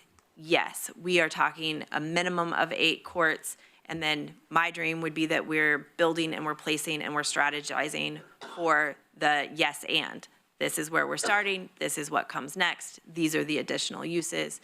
And so that modeling that we did where I gave costs about $50 million for a project that does not include space for an indoor track or the equipment for indoor track. If we get to $60 to $80 million, now we have space for track as well as the equipment for track. So that could also be part of your sequencing. You could build to that size in one phase, but not buy the equipment or activate it around track until you had the appropriate companion pieces. We're really talking about speed and impact in terms of what we're pushing for now that we understand that range, we can start to get a development plan together where we start with something and then where we can build towards our ultimate dream. More questions, but they might be December session questions. Do you want us to fast forward on our future timeline here for you? You're on a roll here. And also, that's a great point, Commissioner. Please don't hesitate to, when you think about this, when you're in community talking about it, when you have questions, throw those questions at us. We are working on building the arsenal of both the questions and then chipping away at that to get to the answers and the research, which is about the modeling. It's about those future uses. Those are about those demands, like what is the size of the event that we think we can get? Where can we stand out? And ask them as you have them, and we will get them in front of you in the format that works best for you, and certainly don't need to wait. Again, great job. Super on the information. I'm just looking at Corey's body language, and there's something that you want to say that I'd want you to say before I go. So would you mind? Go ahead. What's on your mind, sir? No, sure. I was just going to mention also as a parent of kids that played club sports and being involved with that, a lot of parents, as well as being involved with Travel Lane County in various studies and things over the years. That need is still there. It's going to continue to be there, and I would support, this type of facility, no matter where it ends up landing. It may be that, we go through the rest of our research and analysis and find that there's a higher level or different type of project that's more suited. It may be that this is sited at a different location. That's okay. We can circle back. We can find multiple flexible ways to improve our spaces to still gather part of this kind of corner of the market, whether it's weekend tournaments or whether it's local community use. There is still going to be a need. Our sports center is booked every day of the week during the winter time by just one small club sport and kid sports. And we have no more space for anybody. That's already taken. We have a convention center that's basically booked October to May, and we cannot book some of the events that come to us, whether they're conferences or local uses or whatever they are. We're already booked. We need more space. We need more flexible space. We need updated space. And I think, the future is not going to change in terms of that and in terms of what we'll be able to provide as we move forward. And so I'm really excited to continue these conversations and hope that we can kind of come out of this with some direction, in here in the next few months, get some good data, some good analysis happen, and make some good decisions on how we're going to move forward. Great. Thank you for that insight. All right, my turn to weigh in here a little bit. I know we have about 40 minutes, but I also know we have some flexible time, so we're not pressed up on anything this morning. So thank you for bearing with us. I think Commissioner Buck brought up a great notion that it doesn't really become our priority unless it affects us directly. And I think as a board, we need to consider that this affects most every young family and grandparent family directly on these kinds of issues. So I think that's something we need to take effect. And then also I'm wondering, how long can we put off something that makes money sooner than later? I hear a lot of talk about, well, we don't have this information or the legislative body needs to do that. But I'm just wondering, at some point, we as a body and a board and a community need to pull the trigger on something that's going to start making us money and start putting us on the road to a recovery and a momentum in the winter down season. So that's just my overall thought with my comments. As before, the 2% TLT increase that the board put in 2022 was about developing tourism infrastructure. I'm a huge champion of this whole project that you're presenting today. I'm not a champion of the legislator changing the use of TLT money, even though public safety is my highest priority to use on public safety. I don't find that I think that's a different area that I don't really agree with, that we should find other ways to fund our public safety and continue our tourism economy, because as you've made on the slides, it's a $1.1 billion economy, and that's not something that's going to go away. That's something that's recession proof, and I want the public to keep our focus on that. The 8-court facility, minimum 16 volleyball courts, I guess just for humor's sake, I thought that was a 2-gallon approach. So, I mean, that's a whole different kind of courts. But when you said, Samar, you said yes and, obviously I've been involved in this idea for some time, and the Royal Caribbean Cruise Line building has been vacant for nearly 8 years. It's undergone extensive damage, but now they're restoring all that. We just had a group there yesterday looking at that building again with Dave Bakke from Chambers Construction. That is a site that if we're looking as a county to invest our money and our efforts in a budget conscious get more for your bang kind of way, adaptive reuse, in my opinion, is the way to go. We talked about how projects always have a cost to build and a cost for land. This particular opportunity affords us 18 acres, not to mention a 160,000 square foot facility that if we can adapt the raising of the roof, could be used for all the things that you've described, indoor volleyball, basketball, even, roller hockey, if that is what we're going to do, and it also can be meeting spaces. There's meeting spaces throughout this facility, but I think what's core is what people don't understand is this facility has a huge kitchen in it upstairs that can run and entertain and conventionize, if I can use that word, at least 150 to 200 people on that floor. That's already there and already built. So I think that's some of those nuances that maybe people don't know about us trying to find an adaptive reuse building. There's a lot of benefits that come with this if we're willing to pull the trigger, even in a down economic time. Because what happens is, I'm going to change the quote here a little bit, that opportunity is when luck meets preparation. I'm going to change that around a little bit. Usually it's the opposite way, but here's an opportunity, and as luck would have it, we have a vacant building that could very well fit the bill, and we've been preparing it, as Commissioner Farr said, for at least 12 years now. It's time for us to, as my dad would say, do something or get off the whatever. So he would say that. But I think this is also something that has optics to it that the constituents that we represent are going to say, well, how can you invest this money in a downtime? But let's also tell the public that we've been collecting TLT monies for 3 years, 4 years now almost. So we have a certain amount of funds that are sitting there that are designated for tourism infrastructure. They're not designated for anything else. It's not like we're going to take those monies and use it for street and ADA improvements. This is what it's designated for, and I think it's ripe to invest. In my experience as a business person, when you invest in a downturned economy, those investments pay off bigger when the economy turns forward and goes upward. Because fear is the definition of recession. Fear is when people stop spending money and stop believing in things of the economy will turn for the better. And I don't want us to get caught up into that fear. I do want to ask one specific question, though, is what was the bump event, if you can recall, in January of 2020? In your graph, when we had that big trough, in January of 2020, we had like a bump just before COVID hit. Do you remember what was going on there? If you don't, no big deal. Just a off curiosity question. Get back to me later. Yeah. No worries. I'll get back to you on that. Thank you. Usually when we see those are either planned events or natural disasters. So the first thing I thought was, did we have an ice storm that year? So. No. That was next year. So the thing that Bev Smith said, she said the most competitive sport in town are coaches trying to find and schedule gym time. I thought that was an apropos quote. I've toured with Bev, the facility over there. The minute that facility, the kids' sports facility was built, it was book solid. We had no wiggle room left to accommodate anyone else. So that tells us that the demand is there. We are truly falling behind.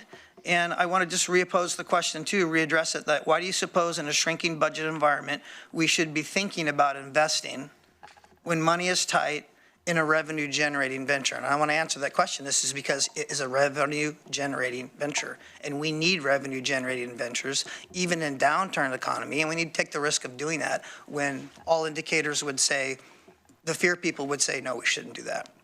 So a lot of comments to throw at you. That's just kind of my thought. I'm a huge champion. And Mr. Mokriaski, I want to telegraph something just a little bit. I think as a board item coming forward that we should direct some staff to identify some models and resources we may have going forward to help this project answer some of those questions that Travel Lane County is going to leverage after the second week of November, $100,000 of their money to continue this discussion. So I think we owe that to that commitment as a board to identify and help them find answers to those questions sooner than later. So thank you very much. Any other questions? Commissioner Buck.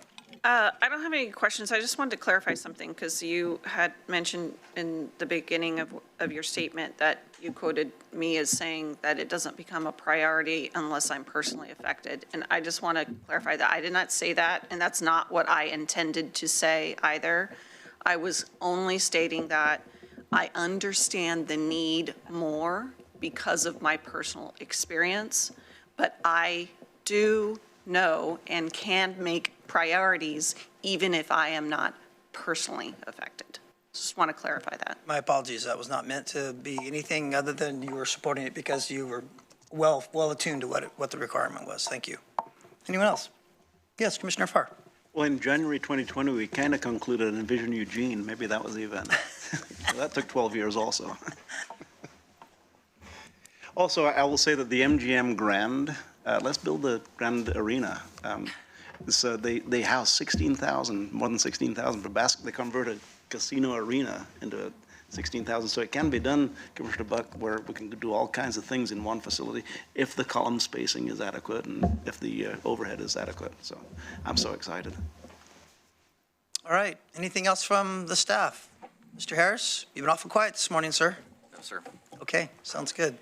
Mr. Bueller and Samara Phelps, thank you so much for your time and attention, and we'll look forward to hearing some information back, toot sweet, as they say. Great. Thank you all for your time and your comments. They were heard, and we will continue to work with you on getting answers. Good deal. Thank you very much. Thank you. All right, next up on our agenda is item 6B, our report from Mr. Mokrahysky on the Public Safety Funding Work Group, a monthly report that we've scheduled as a board. Thank you, Mr. Mokrahysky, for bringing that to us. So go ahead, please. Thank you, Chair, Commissioners, and I'll invite Judy Williams up here to join me, who has been a wonderful assistance in coordinating this work of the Public Safety Funding Work Group. So we've previously talked about the Public Safety Funding Task Force.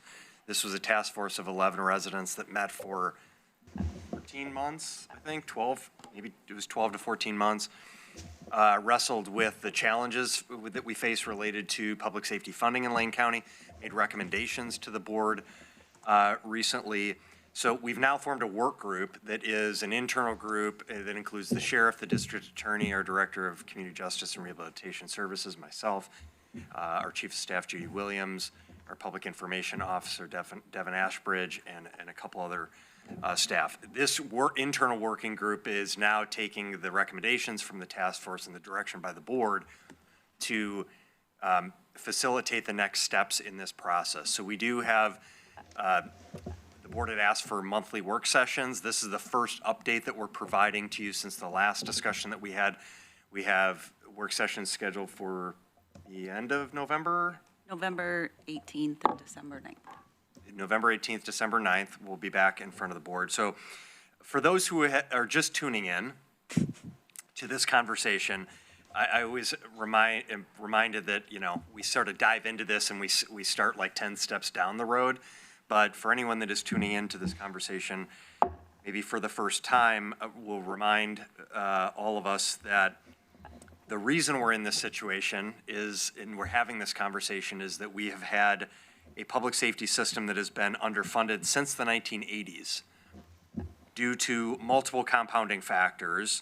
We've had no less than five work groups over that time that have reviewed, studied, proposed solutions for public safety funding. That includes a 1992 Revenue Review Task Force, a more recent 2005 effort. There have been various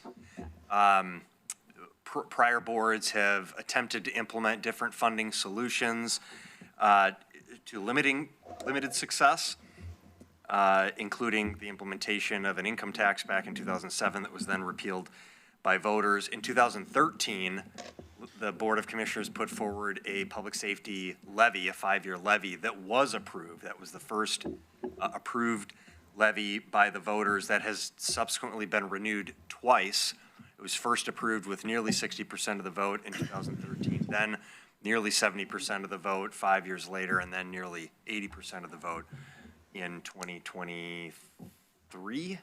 2023, right?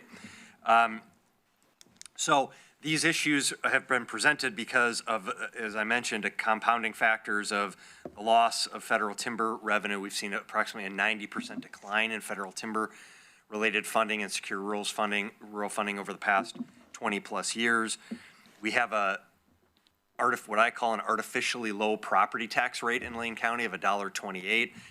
If you look at any other county that is like Lane County in terms of geographic size combined with population and urban density and rural areas, we're just nowhere in the ballpark from a tax rate standpoint because we always had that timber revenue, and then we were frozen with the property tax rate, the artificially low rate back in the 90s with the property tax caps. And then the third piece, the third leg of the stool is costs to provide service growing faster than the revenues that we have. So That is, in short, why we're having this conversation about the need for public safety funding. We will again be having the conversation with the board and our leadership for next fiscal year, at looking at a structural deficit in our general fund and several other funds, and being forced to make reductions. The board recently had a conversation related to state funding that has come in $8 million short in the biennium for jail beds, supervision of offenders, and support for transitional housing for those reentering the community. So we already are seeing an erosion. We've already, in this year, this current fiscal year, starting to see the erosion of critical public safety services due to underfunding by the state. And we proposed and the board approved putting nearly $5 million over 2 years, $5 million over 2 years, the next 2 years, back into the system, local taxpayer dollars. So our local taxpayers are having to, so we have a legislative strategy, and we're going to be working both on a legislative and a legal strategy with the state.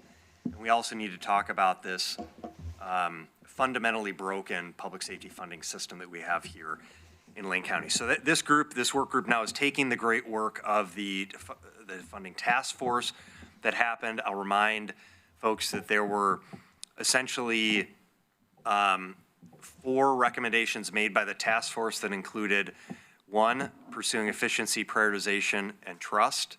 And on that first one, I will note that we have asked commissioners please to hold December 16th on your calendars open. We're scheduling a budget prioritization conversation with the board where we will begin the discussion about next fiscal year and really have this high-level conversation with the board about prioritization, particularly within the general fund. Where are we spending general fund dollars, and what are the board's thoughts around how we should be prioritizing those services as we look at, yet again, a year of reductions. So 1 is efficiency, prioritization, and trust. Again, we will continue to tackle that one on December 16th. The second is a multi-layered solution. The task force was clear. There's not going to be one funding solution alone that will solve the challenge. So one item was brought up here previously by Commissioner Trieger related to existing revenue that we have and legislative flexibility around that. And then there have been new funding proposals that have been put on the table. So the third item, the third and fourth item are related to new revenue potentials. And the third one is a payroll tax, and the fourth one is a special district formation. So those are the 4 recommendations from the task force. We are this work group, so we'll refer to the task force as the resident-led effort and the work group as the internal facilitation of carrying on the task force work to help the board reach direction and on the next steps. So we're looking for ways to narrow the focus based on further resident feedback. The board was very clear in the prior discussion that you want to hear more from the community. We have a task force that was representing certain voices in the community from different geographic places, but we definitely need more. So that first step is going to be conducting a poll, a scientific survey that is representative of our voting population.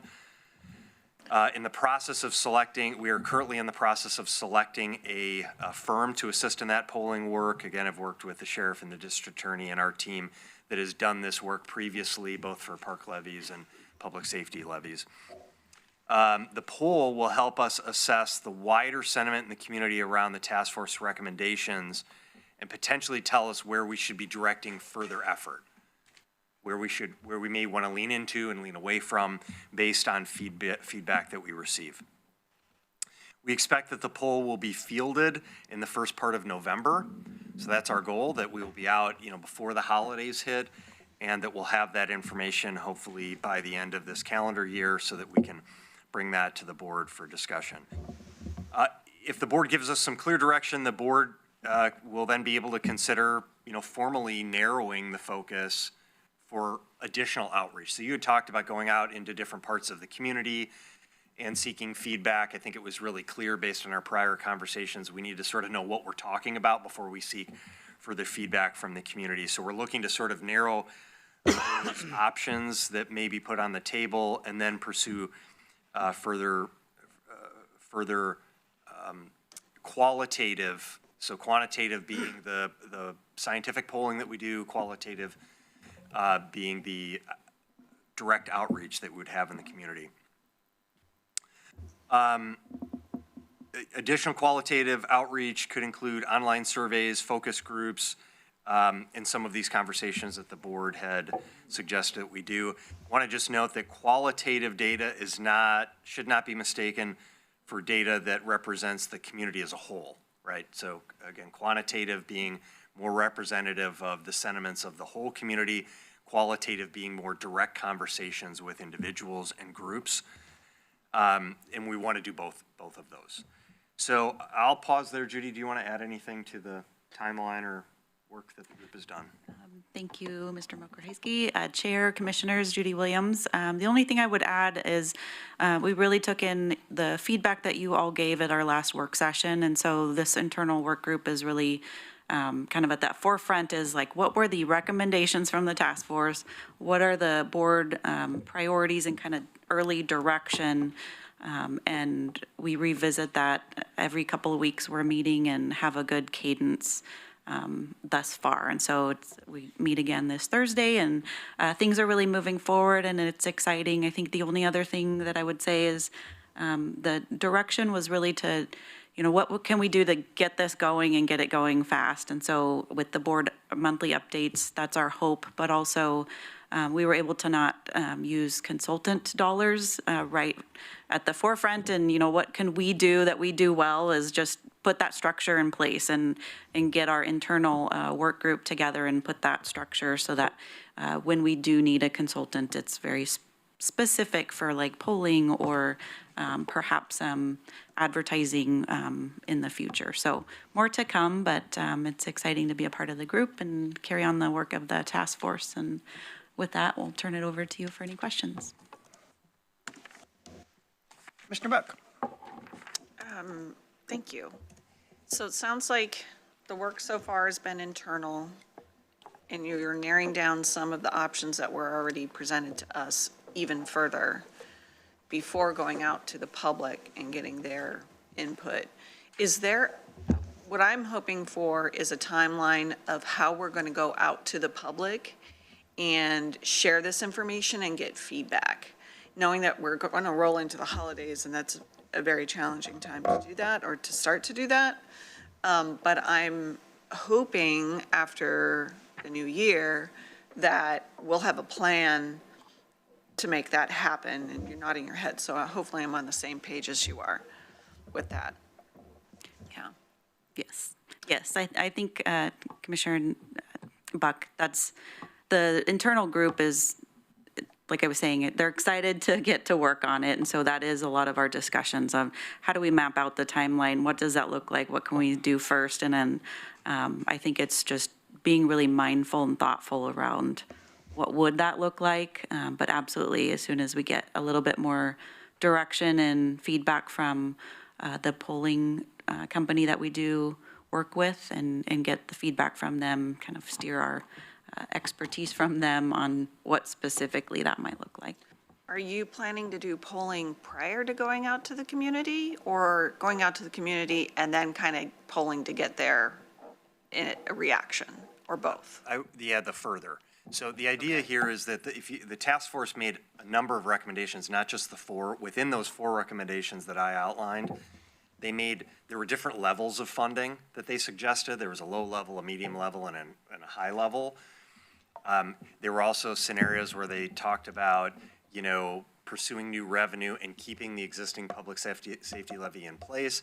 There was another suggestion of combining, of removing ending the public safety levy and just coming up with one funding model. So I think everyone on the work group and the sense we got from the board was that we really need to refine some of those before. If we take all of that out to community groups, it's too much. There's too much confusion, and people are going to say, well, yeah, we want all the service, but what are we willing to pay for that? So that's what we're intending the scientific polling to do, is to help us identify maybe what are some mechanisms that we should be thinking about, and also what are some price points that there may be interest or tolerance for.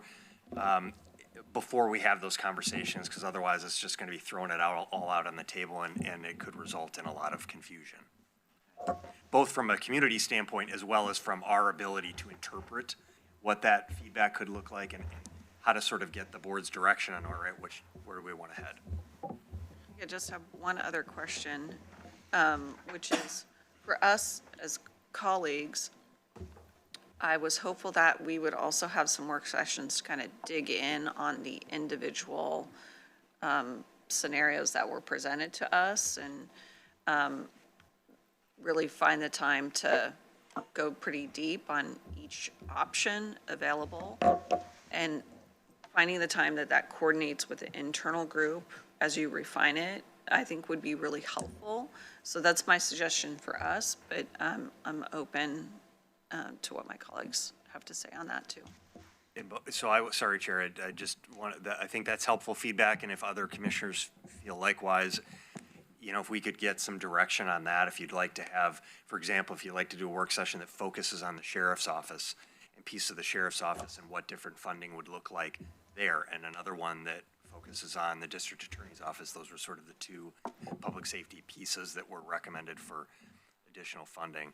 That's certainly something we can do. We'd want to do prep work so we understand what is the conversation there, and then those two, the DA and the sheriff, are prepared to have those conversations. But you're right, that is a slightly different conversation than like the process piece that we're going through right now. Right. I was hoping they would be kind of parallel so that we're not waiting or taking longer when a decision needs to be made. Good. Commissioner Farr. Thank you, Chair. And first, I'll say that I'm in favor of the work sessions, specifically for the Board of Commissioners, and the prep work that you're talking about, Mr. Mokrajewski, that maybe a couple of commissioners could work with you rather than the entire board having to work with you on that to get the prep work in place for those work sessions. And on the work sessions, I'm not opposed to special work sessions, that is to say evening work sessions, whatever it may be, to make sure that it doesn't conflict with our already busy schedule. But that's a matter of discussion, and that's not, I don't need answers on that today, Judy. But the other thing as we move forward to bear in mind is while Lane County has a $1.28, I think, what are we, the third lowest in the state? Is that about right? Around there, yeah. Our effective tax rate, that is what people pay on their property tax, is pretty high. We're in the top 11 in the state in effective tax rate, and what that means is that jurisdictions inside of Lane County are pretty good at raising their taxes. The cities and the school districts and the fire and all of those, right? And there are only a few higher than us, so consequently, we have to balance that because Lane County's economy is far from the highest in the state. I mean, we're a depressed community in terms of economy. So bearing all that in mind, making certain that we are able to illustrate not just the value and benefits, but the necessity for a strong public safety system. And that's why I would appreciate, or I would support a parallel process as the staff moves forward, that the board is moving forward, getting information and providing input as we move along. This is we're talking about an indoor facility and all the other things that we'd like to achieve. Nothing happens without this, without a strong public safety system that people, not just living here, but people visiting here can feel safe in our community. There's nothing more important in my estimation, and I think we've illustrated that as a board, that this is of importance. And Mr. Mokrajewski, I'll say I appreciate the fact that you have prioritized it. You're moving it forward, and you're putting a significant amount of resource into moving forward with following through on the Public Safety Task Force's recommendations. So I'm excited about December 9th. I'm excited about November 18th, was it? And I'm excited about a parallel process where the board can be doing some of the work at the same time so that nothing is taken out of context. So thank you very much. Commissioner Trieger? Sure. I will just say thank you, as always, for all the work with so much going on. I think I will just focus on when you talked about, I think, Ms. Williams, you said about we wanted to move fast. I think it's more about keeping the momentum going, paying continual attention and having these regular checkbacks, because fast is a relative term and also isn't necessarily helpful to go fast on something. I've said this before, and I think Commissioner Farr knows, because I learned this from former City Councilor Chris Pryor, that there are three elements to any project. You can either do it cheap, you can do it high quality, or you can do it fast, but you can only have two of those three at any given time. So fast isn't always the benefit. But what we do want to do, and this is exactly what I'm hearing, so thank you, is we don't want to let time go by that then puts us in a situation where we've kept ourselves from having an option available because we didn't start it soon enough or do the groundwork or understand the landscape or that sort of order of operations piece. So just personally for me, I want you to know I'm not prioritizing going fast on this work. So I really appreciate the regular updates. And of course, the landscape is always changing. Like we talked about, the $8 million shortfall in our public safety funding from the state for the coming biennium is something the task force didn't have that information when they did their calculations, right? So, thank you. This also advised against whack-a-mole policies, so. Okay, we have to talk, which ones aren't that? Because I don't think there are any that don't do that to some extent somewhere, somehow. It's good, fast, and cheap, too. That was the shortened version. Yeah. Vice Chair. Yes, well, as we're thinking about it, yes, our special districts, other districts are very good at getting their dollars ahead, and I wish the prior board may have seen this coming. There would have been less competition for those tax dollars at that point. But I will just say that, yeah, I completely support the parallel path. That was what I envisioned this working like, and that this current work group we're on.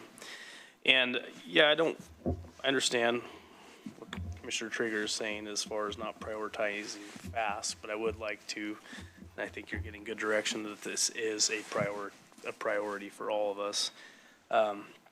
As Eugene has done their payroll tax and others have for their public safety, it's Commissioner Buck and I have seen it has put our rural communities even further behind because they are getting the dollars here, but we really aren't seeing it. I mean, I just want to remind everyone, even though we know one deputy west and one deputy east isn't enough, and that's why this is a priority. Thank you. Yeah, good point. I'm 100% behind you. You guys are doing a great job, and anything we can do to help as a board, including Commissioner Farr's idea of maybe two of us being more directly involved, I think is an idea that I would support as well. But this is one of those things that, yes, momentum, and then economic development. I think those are my two parallel paths. We got to find a way to pay for some of this, so we need to also be a county that attracts business. So hopefully this will prove to people wanting to put a business here that our priorities keep our communities safe. So well done. Judy, good job. Mr. Mokryski, thank you for heading this up. Good work, sir. Anything else from the board? Yes, Commissioner Farr. Just a quick note that historically, our school districts, particularly 4J, and our cities, particularly the city of Eugene, have been very good at getting close to their compression limits. And not just in recent years, but as long as I can remember, they're very good at it. All right, let's wrap this item up. Mr. Mokryski, you're next on the docket with announcements, sir. Okay, a couple of quick things, and then I am going to invite Mr. Adams up here for the last one related to a legislative letter. First, I mentioned the December 16th, so hopefully you all heard that, but just hold your calendars for December 16th as a budget prioritization conversation. We have not done that really in the past, and so this is a new conversation that we're seeking to have with the board, and we'll have all of our elected and appointed department heads there. I want to do a brief elections update. This election that is on November 4th only involves 4 districts: the city of Springfield, Dune City, South Lane County Fire and Rescue, and Lane Fire Authority. The election's live stream is now live, viewable at Lane County, I'm going to say lanecountyor.gov/elections. That's our new, you can also go to lanecounty.org, but lanecountyor.gov/elections. Our ballot collection teams are running regular pickup routes starting this week. Ballots were mailed on October 16th, last week, and should be, I think that was last Thursday. It was my oldest daughter's birthday and my mom's birthday. So they should be received by voters October 23rd, which is in 2 days. Ballot return dashboards are set to go live October 24th. The first day of ballot deconstruction will be October 31st, and then first results of the election will be posted, as always, at 8 p.m. on election night, November 4th. So quick elections update for you. And then I'm going to invite Mr. Adams up here. We have a request. Mr. Adams has been working with some of our partners, county partners around the state related to letters of support for shelter funding. As the board knows, we have been cut short. Counties have been cut short on the all-in funding. We've had commissioners and staff really working hard with our partners at the state and the governor's office and OHCS and legislators. And so we're looking to band together with other counties to send a support letter. Okay, Chair, Vice Chair, Commissioners, Steve Adams, Policy Director, thank you, County Administrator. As you have heard from Director Eve Gray of Health and Human Services and our Health and Human Services Division Manager, Kate Budd, and her team, we have been coping with a significant reduction in the amount of emergency shelter funding available to counties during the current biennium.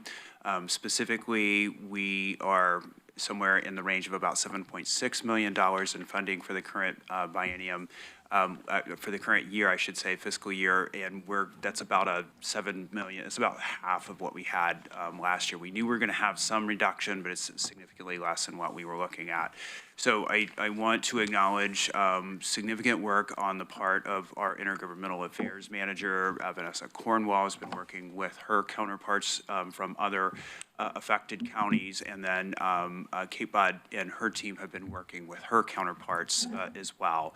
So we've identified specifically for other regions who are three other regions for a total of 4, who are keen to engage with a specific formal request of Director Bell of the Oregon Community and Housing Services Department to make a specific request of the Legislative Emergency Board for additional funds. We have done extensive engagement to see if there were other flexible funds available within that agency's budget. They have indicated that is not the case, and so then the request is to move forward to the emergency board for that request. So the process is, of course, that is a process initiated by each agency within the executive branch, and they go through the governor's office to get on the docket. And so we have identified somewhere in the neighborhood of about $25 million in terms of total need from Multnomah County, from Benton County, and from the Deschutes Bend area, in addition to the need here.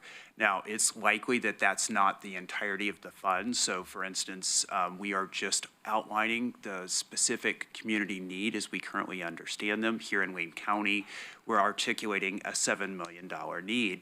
$3 million of that, in rough numbers, is what would be needed to keep beds open. The balance really is paying for the other kinds of supports that really makes those beds more functional and more effective in reducing our in-house population. We believe that in each of the other counties are articulating those levels as well. It's quite likely that Director Bell, if she approves this approach, would pick the low number, the piece that would be necessary to keep the beds open and move that forward. Pure speculation on my part. There is clear kind of austerity, as it were, right across the system. So this morning, we did not place this on the agenda because we're currently working with members, our counterparts from the other counties, to be able to finalize the letter. And so this morning, my request from the board would be to provide head nods authorizing the chair to sign on behalf of this board once we got to a final letter. Now, our goal is to have this letter finalized by the end of this week and submitted to Director Bell at OHCS. Commissioner Buck. Just a clarifying question. So the total need identified between the 4 counties is $25 million. But you will also have some language about the minimum amount in order to keep shelters open at 7.1. Is that what I heard? Chair, Commissioner Buck, so I was attempting, perhaps not very well, to kind of articulate Wayne County as an example. So the total need here is in the $7 million range, and we're laying that out. And so for the kind of outline for Wayne County, we're really kind of lining out the line items here. $3.3 million to sustain the operation of 574 shelter beds plus 350 inclement weather beds. $3.2 million for housing-focused activities supporting 574 shelter beds, and then $1.2 million to support street outreach and capacity building. So that's the total need. We think, however, it's unlikely that at this point, OHCS would put anything forward above and beyond the 3.3 that we're requesting. And that would be for the biennium, right? That is correct. I'm absolutely supportive. We need the funding desperately. And unfortunately, I feel like we're in the position that we have no other option but to request this funding from the state legislature. It's up to them to decide whether they want to actually call an emergency board meeting together in order to consider this. I'm not sure if they have any other emergency board business other than this particular request, if it pushes forward through Oregon Housing and Community Services. But this is absolutely necessary for Lane County, and it looks like absolutely necessary for Multnomah, Benton, and Deschutes. So you got my support. Thank you, Chair. Commissioner, I misspoke. This is for the fiscal year. Fiscal year. Yes, I misspoke. Okay. I'm sorry for that. Yeah. Yes, Commissioner Farr. Thank you, Chair. I'll just say right out, I'm in support of this. You got my head nod on it. There are 19 members on the E-Board, and they don't seem to have anything on their calendar so far, but this is a pretty important element. I would expect that they will adapt it or adopt it or schedule it. So in addition to the letter, if we can each talk to the senators and reps that we know. We only have one local on the E-Board, and that's Rep. Fahey. He's one of the co-chairs.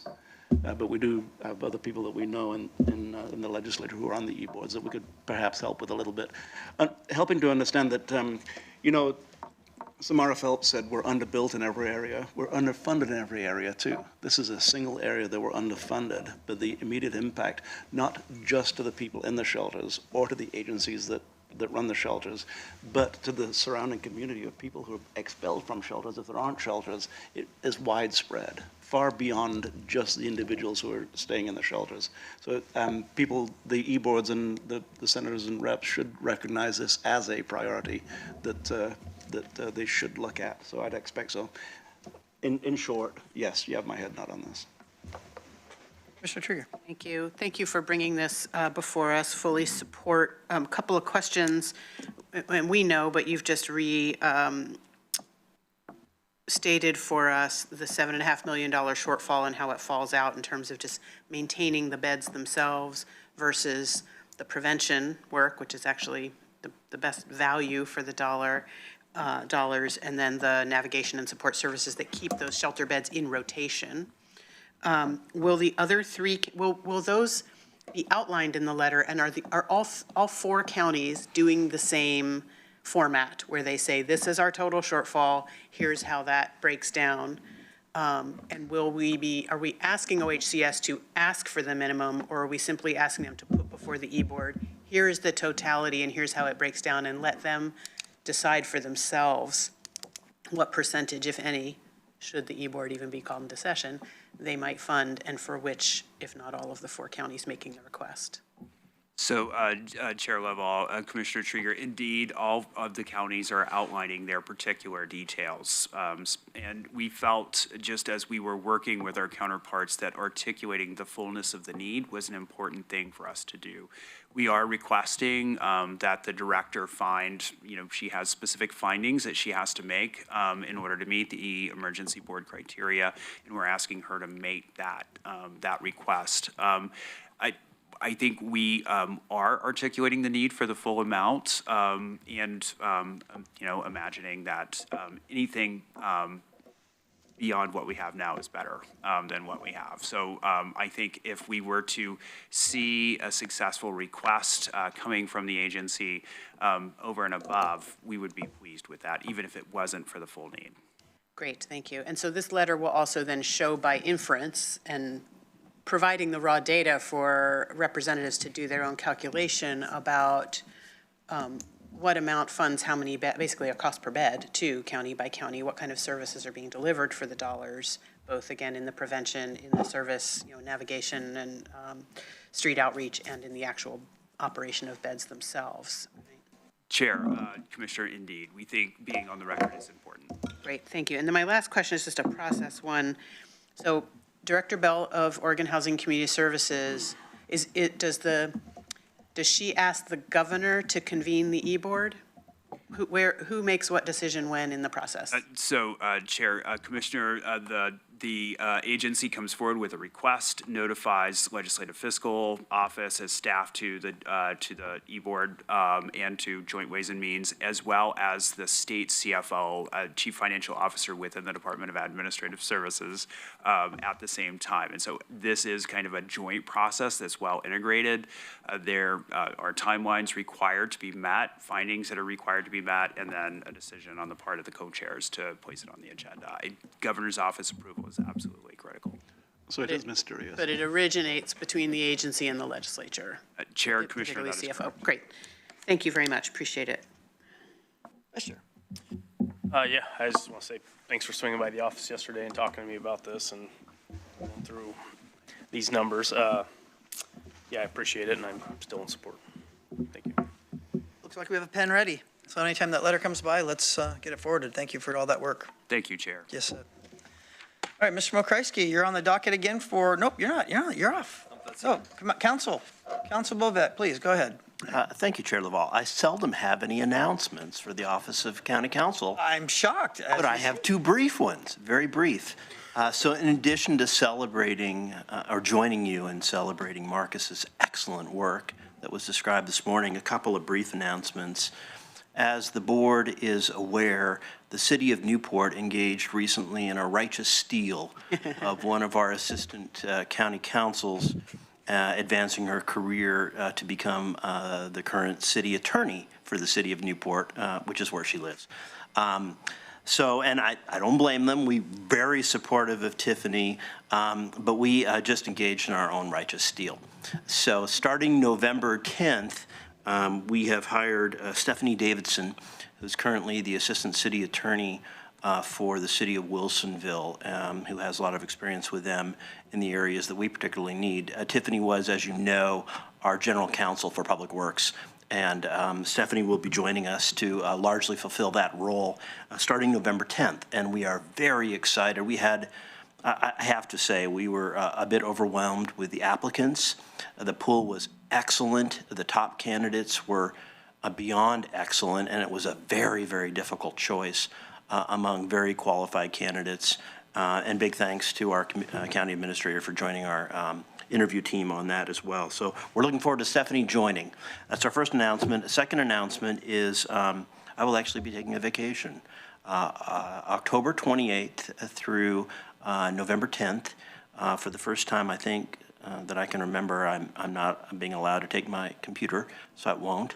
But I will take my phone. I'll check it very infrequently just to make sure there's no emergencies I need to deal with. And our very able and capable Deputy County Counsel will be subbing in for me during those 2 weeks. So she'll be sitting here for the next two board meetings. And she also has all of my phone numbers, so if there's an emergency, she can get a hold of me. But thank you for the time for these two quick announcements.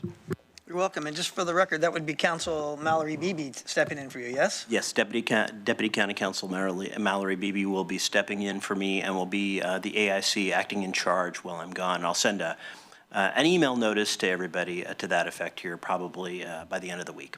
Great. Thank you, Council. Appreciate that very much. Hope you have a great time, and don't forget the computer. Vice Chair. That was the 28th through the 5th? 28th through the 10th. 10th? Don't cut him short. Yes, I was making sure. Yeah, it's a full 2 weeks. I'll be disappearing for a while. It's noted. Good. All right, we're on item 7 for Commissioners' business. Any announcements from the Commissioners? Commissioner Trieger. Thank you. We had some really wonderful testimony this morning on a range of important topics. And 3 of them were things I was am hoping to do, or 2 of the 3 board assignment requests. But on the announcement front, I know Commissioner Farr mentioned this a couple of weeks ago, and Jensina Hawkins came to share with us about the AAPI Safety Forum, but I wanted to just put that out there again as part of announcements with some more specific information that it is 6:30 to 8 p.m. at the Korean Presbyterian Church of Eugene, which is at 1600 Taney Street. And there will be childcare available And folks can learn more about that at the asiancouncil.org website.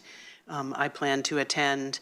And my intention was to say unequivocally that I stand with our AAPI neighbors, that no one should be targeted and face this kind of fear and harm. And I am looking forward to learning more at the event and perhaps bringing back a request for action at our next board meeting. And then we did have public comment asking that we make a statement. So when we get to assignments, might ask for that. And I think that's all I have on the announcement front. Yeah, the others are assignments, so thank you. Commissioner Farr.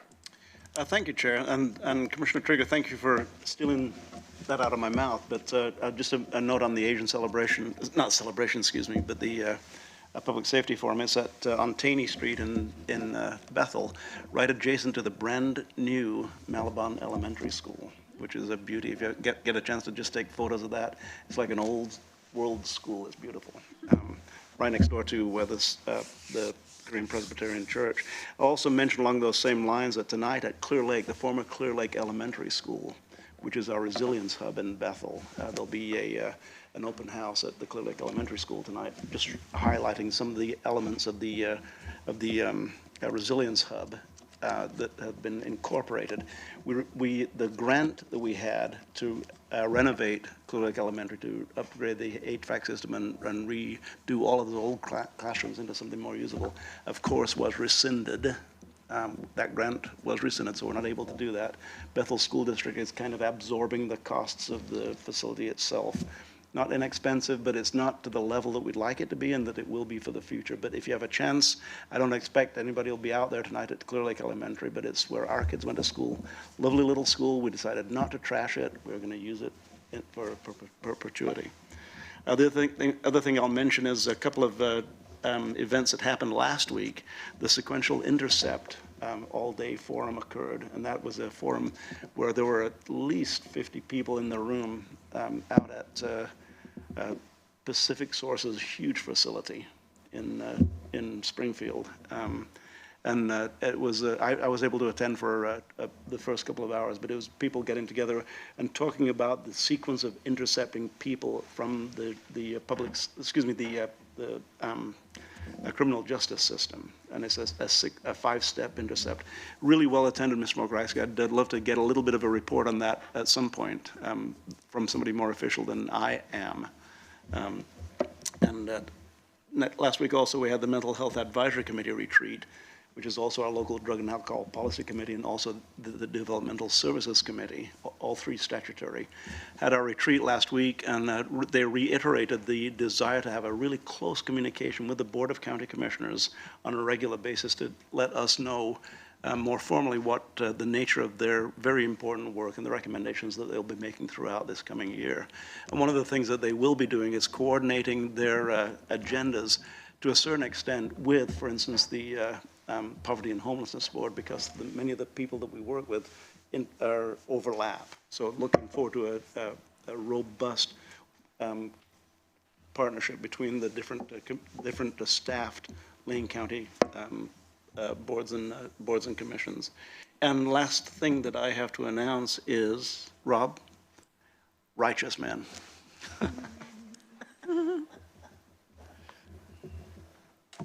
Anyone else for announcements? Yes, Commissioner Buck. Just one, which is this Saturday, the City of Cottage Grove mayor usually has a function, and this year it is the Cottage Grove Mayor's Monster Ball. So it is at the Armory at 5:30.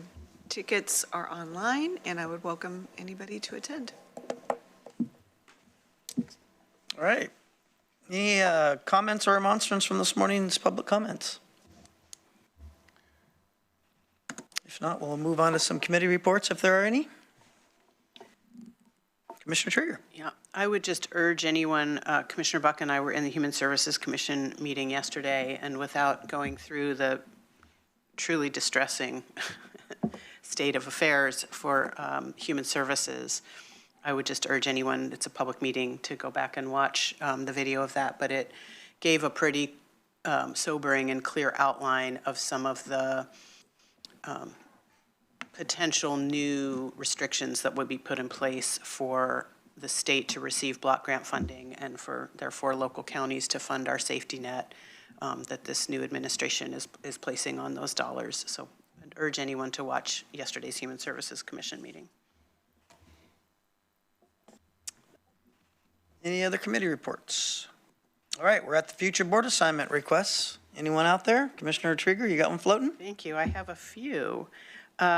We had public comment about the flock camera issue. I know the sheriff was in the room for some of that. I've had conversations with him, and so, and he has offered, so I'd like to take him up on that to come before us to just lay out the status of that, because there's clearly some confusion about who has what jurisdiction, the duration of that contract, the status of that contract, the role of the board, and so on that particular topic. And depending when that gets scheduled, we may also have a little bit of an update on the current legal action being taken against the City of Eugene by the ACLU. And I would also ask, so clearly this is going to have to wait till after November 10th at least, to ensure that part of that work session, should I receive head nods to schedule that, include the legal ramifications to Lane County, whether we do or do not install cameras and the data management of what is collected on them. So that's one assignment request, if there's support for that. Yes, Commissioner Farr, question. Support for, but this is a good time to point out that I'm born in the UK, of course, and it is an illustration of the difference between the different sides of the Atlantic regarding cameras, for instance. And if you ever watch a British crime shows, the content, if you live in London, you're never not being watched by at least one camera unless you're in the bathroom. And it happens elsewhere in the world, and here in the United States we have privacy issues, personal privacy issues that clearly arose during the public testimony this morning. And it's an interesting discussion that we will have regarding that.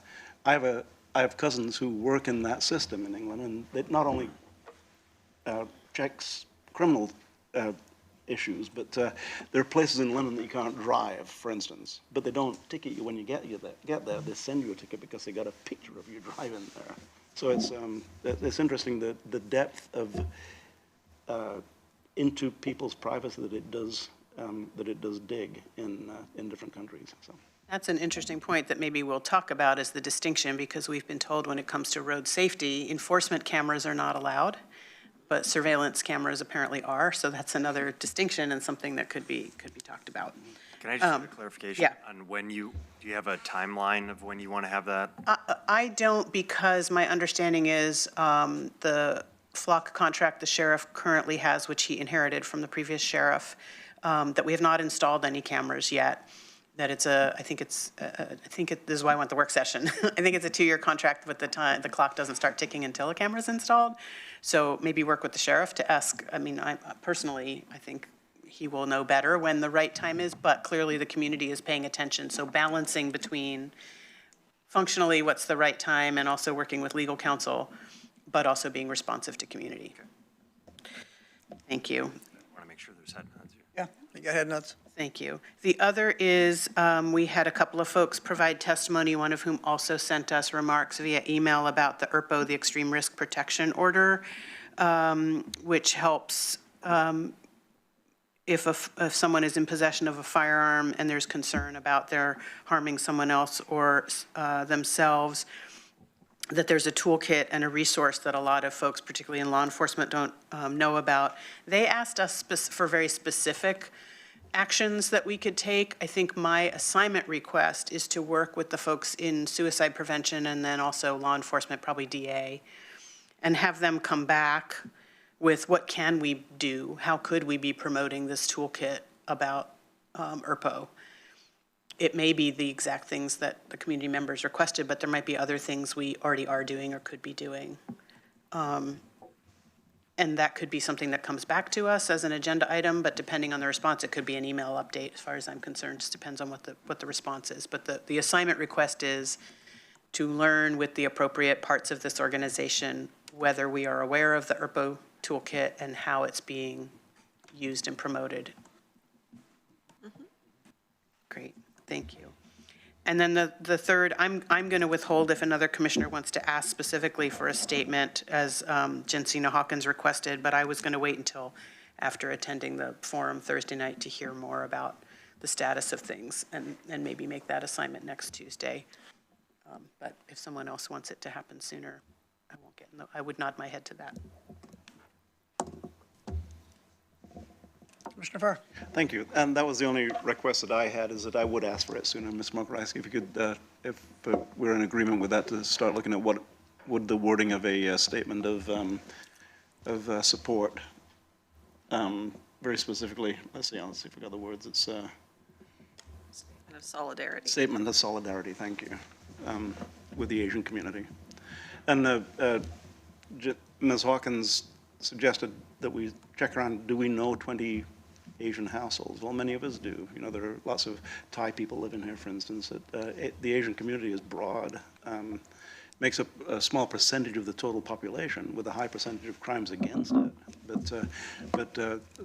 It's not, there are people who are, whether they're with the University of Oregon or other reasons to be here in Lane County and Eugene, there are lots of Asian people with Asian heritage background who are here. And I think we can probably all name more than 20. So. Yes, Commissioner Buck. So this is really a question for Mr. Mokrowski. We talked about potentially having work sessions regarding our public safety task force for the board, and you had called out two in particular. Do you need direction from us today in order to schedule those work sessions? Would you prefer us giving you directions now to do that, or do you want to come up with a concept and let us know what those work sessions would be? I gathered that as a tentative assignment, and I was giving some more thought. I actually think it would be better if we did like 90 minutes or 120 minutes with the sheriff and the DA. I think it's better to actually do it together. It's more of a comprehensive, if the board wants to. I thought I heard support for that, so I will take that as an assignment here, if you agree. Great. So, just so I'm clear on that one, that is a work session with the sheriff and the DA regarding potential funding levels, the different levels of funding and need for enhanced service. Okay. That'd be great. And would Commissioner Trigger. Would that happen before our December 16th funding priorities meeting? I don't know if you have a strong feeling about that. You can tell me. I haven't given that a lot of thought. If it should, we don't have a lot of time. Right. We've only got a handful of, I think there's 2 meetings and maybe 3 in November, and there's 2 in December. So we have 5 meetings left or so. It could be a Wednesday meeting as well for Yeah. this special subject. Yeah, I don't know. Let me give that some thought. If we could do it before, between now and then, I think it's good, as opposed to waiting to the new year. So we'll shoot for prior to December 16th. The only other thing is we have a laundry list of items on our to-do list for staff, and it would be really great to make some time in our agenda to flesh some of those out. I think there's several of them that are actually complete, and it's getting long enough where it's getting a little confusing. So it'd be nice to make some time at a future board meeting to go through each of those and get some of them off that are done. You put that request in weeks ago. And I think we were going to have the agenda team first scrub that and then bring it to the board, but before the end of the year is a good time to do that. Okay. No one else does want to have one singular one. It's the Travel Lane County ask. Ask our staff to partner with Travel Lane County's multi-use facility team to identify models or resources that we have here within the county and in the community to help bring the reuse sites under consideration to close and online for revenue generation. I can text that to you or send that to you if you like the whole thing. That's just kind of was on my thoughts. Yeah, I'm hearing it basically as staff working with Traveling County on the models that they're exploring for an indoor facility. And I think that's happening, but calling it out on an assignment certainly is fine. Yeah, the fact that they're leveraging 100,000 of their dollars to make some of those things and those answers come forward in a specified period of time, we would like to help them do that as best they can. I would just add that I'd like it to be for all potential sites. It says to bring, the reuse sites, so that could be all sites. Yeah, I It's would. not I site-specific. would support that if it could be any potential sites. Do they have another one? They didn't really mention one. They have one for Cottage Grove that they had mentioned, the Pac Tech building down there for sale. It's a 10-acre parcel that's 84,000 square feet. That's also been considered, but I think the Event Center and the former Royal Caribbean are the two that are primarily under consideration. Okay. okay.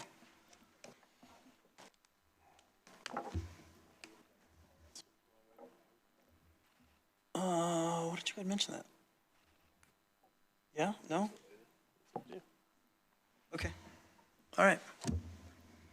I guess that's it that we have. Your review assignments, Mr. Mokryski, go ahead. So, the request for the sheriff to present on flock cameras generally. That's one. Two is for the county agencies, including potentially the DA and suicide prevention, to work with folks around the extreme risk protection order on how and ways in which that material can be utilized, and if necessary, to bring it back for conversation to the board. A statement of solidarity with the Asian community that would come back to the board for approval, as I understand it. A work session with the DA and the sheriff on funding levels, potentially before December 16th on a Wednesday for 90 to 120 minutes. And then staff to work, Lane County staff to work with Traveling County on exploring various models for indoor sports facilities. Wow, from coming to no week work to 4 of them, that's a pretty good increase in work there, Mr. Mokryski. Right. Thank you for tackling that. Is there any other business for the board this morning for the good of the order? We have completed our task this morning. We will adjourn this meeting and go about our day. Go make it great. We are adjourned. Next stop, Farmers Market, right?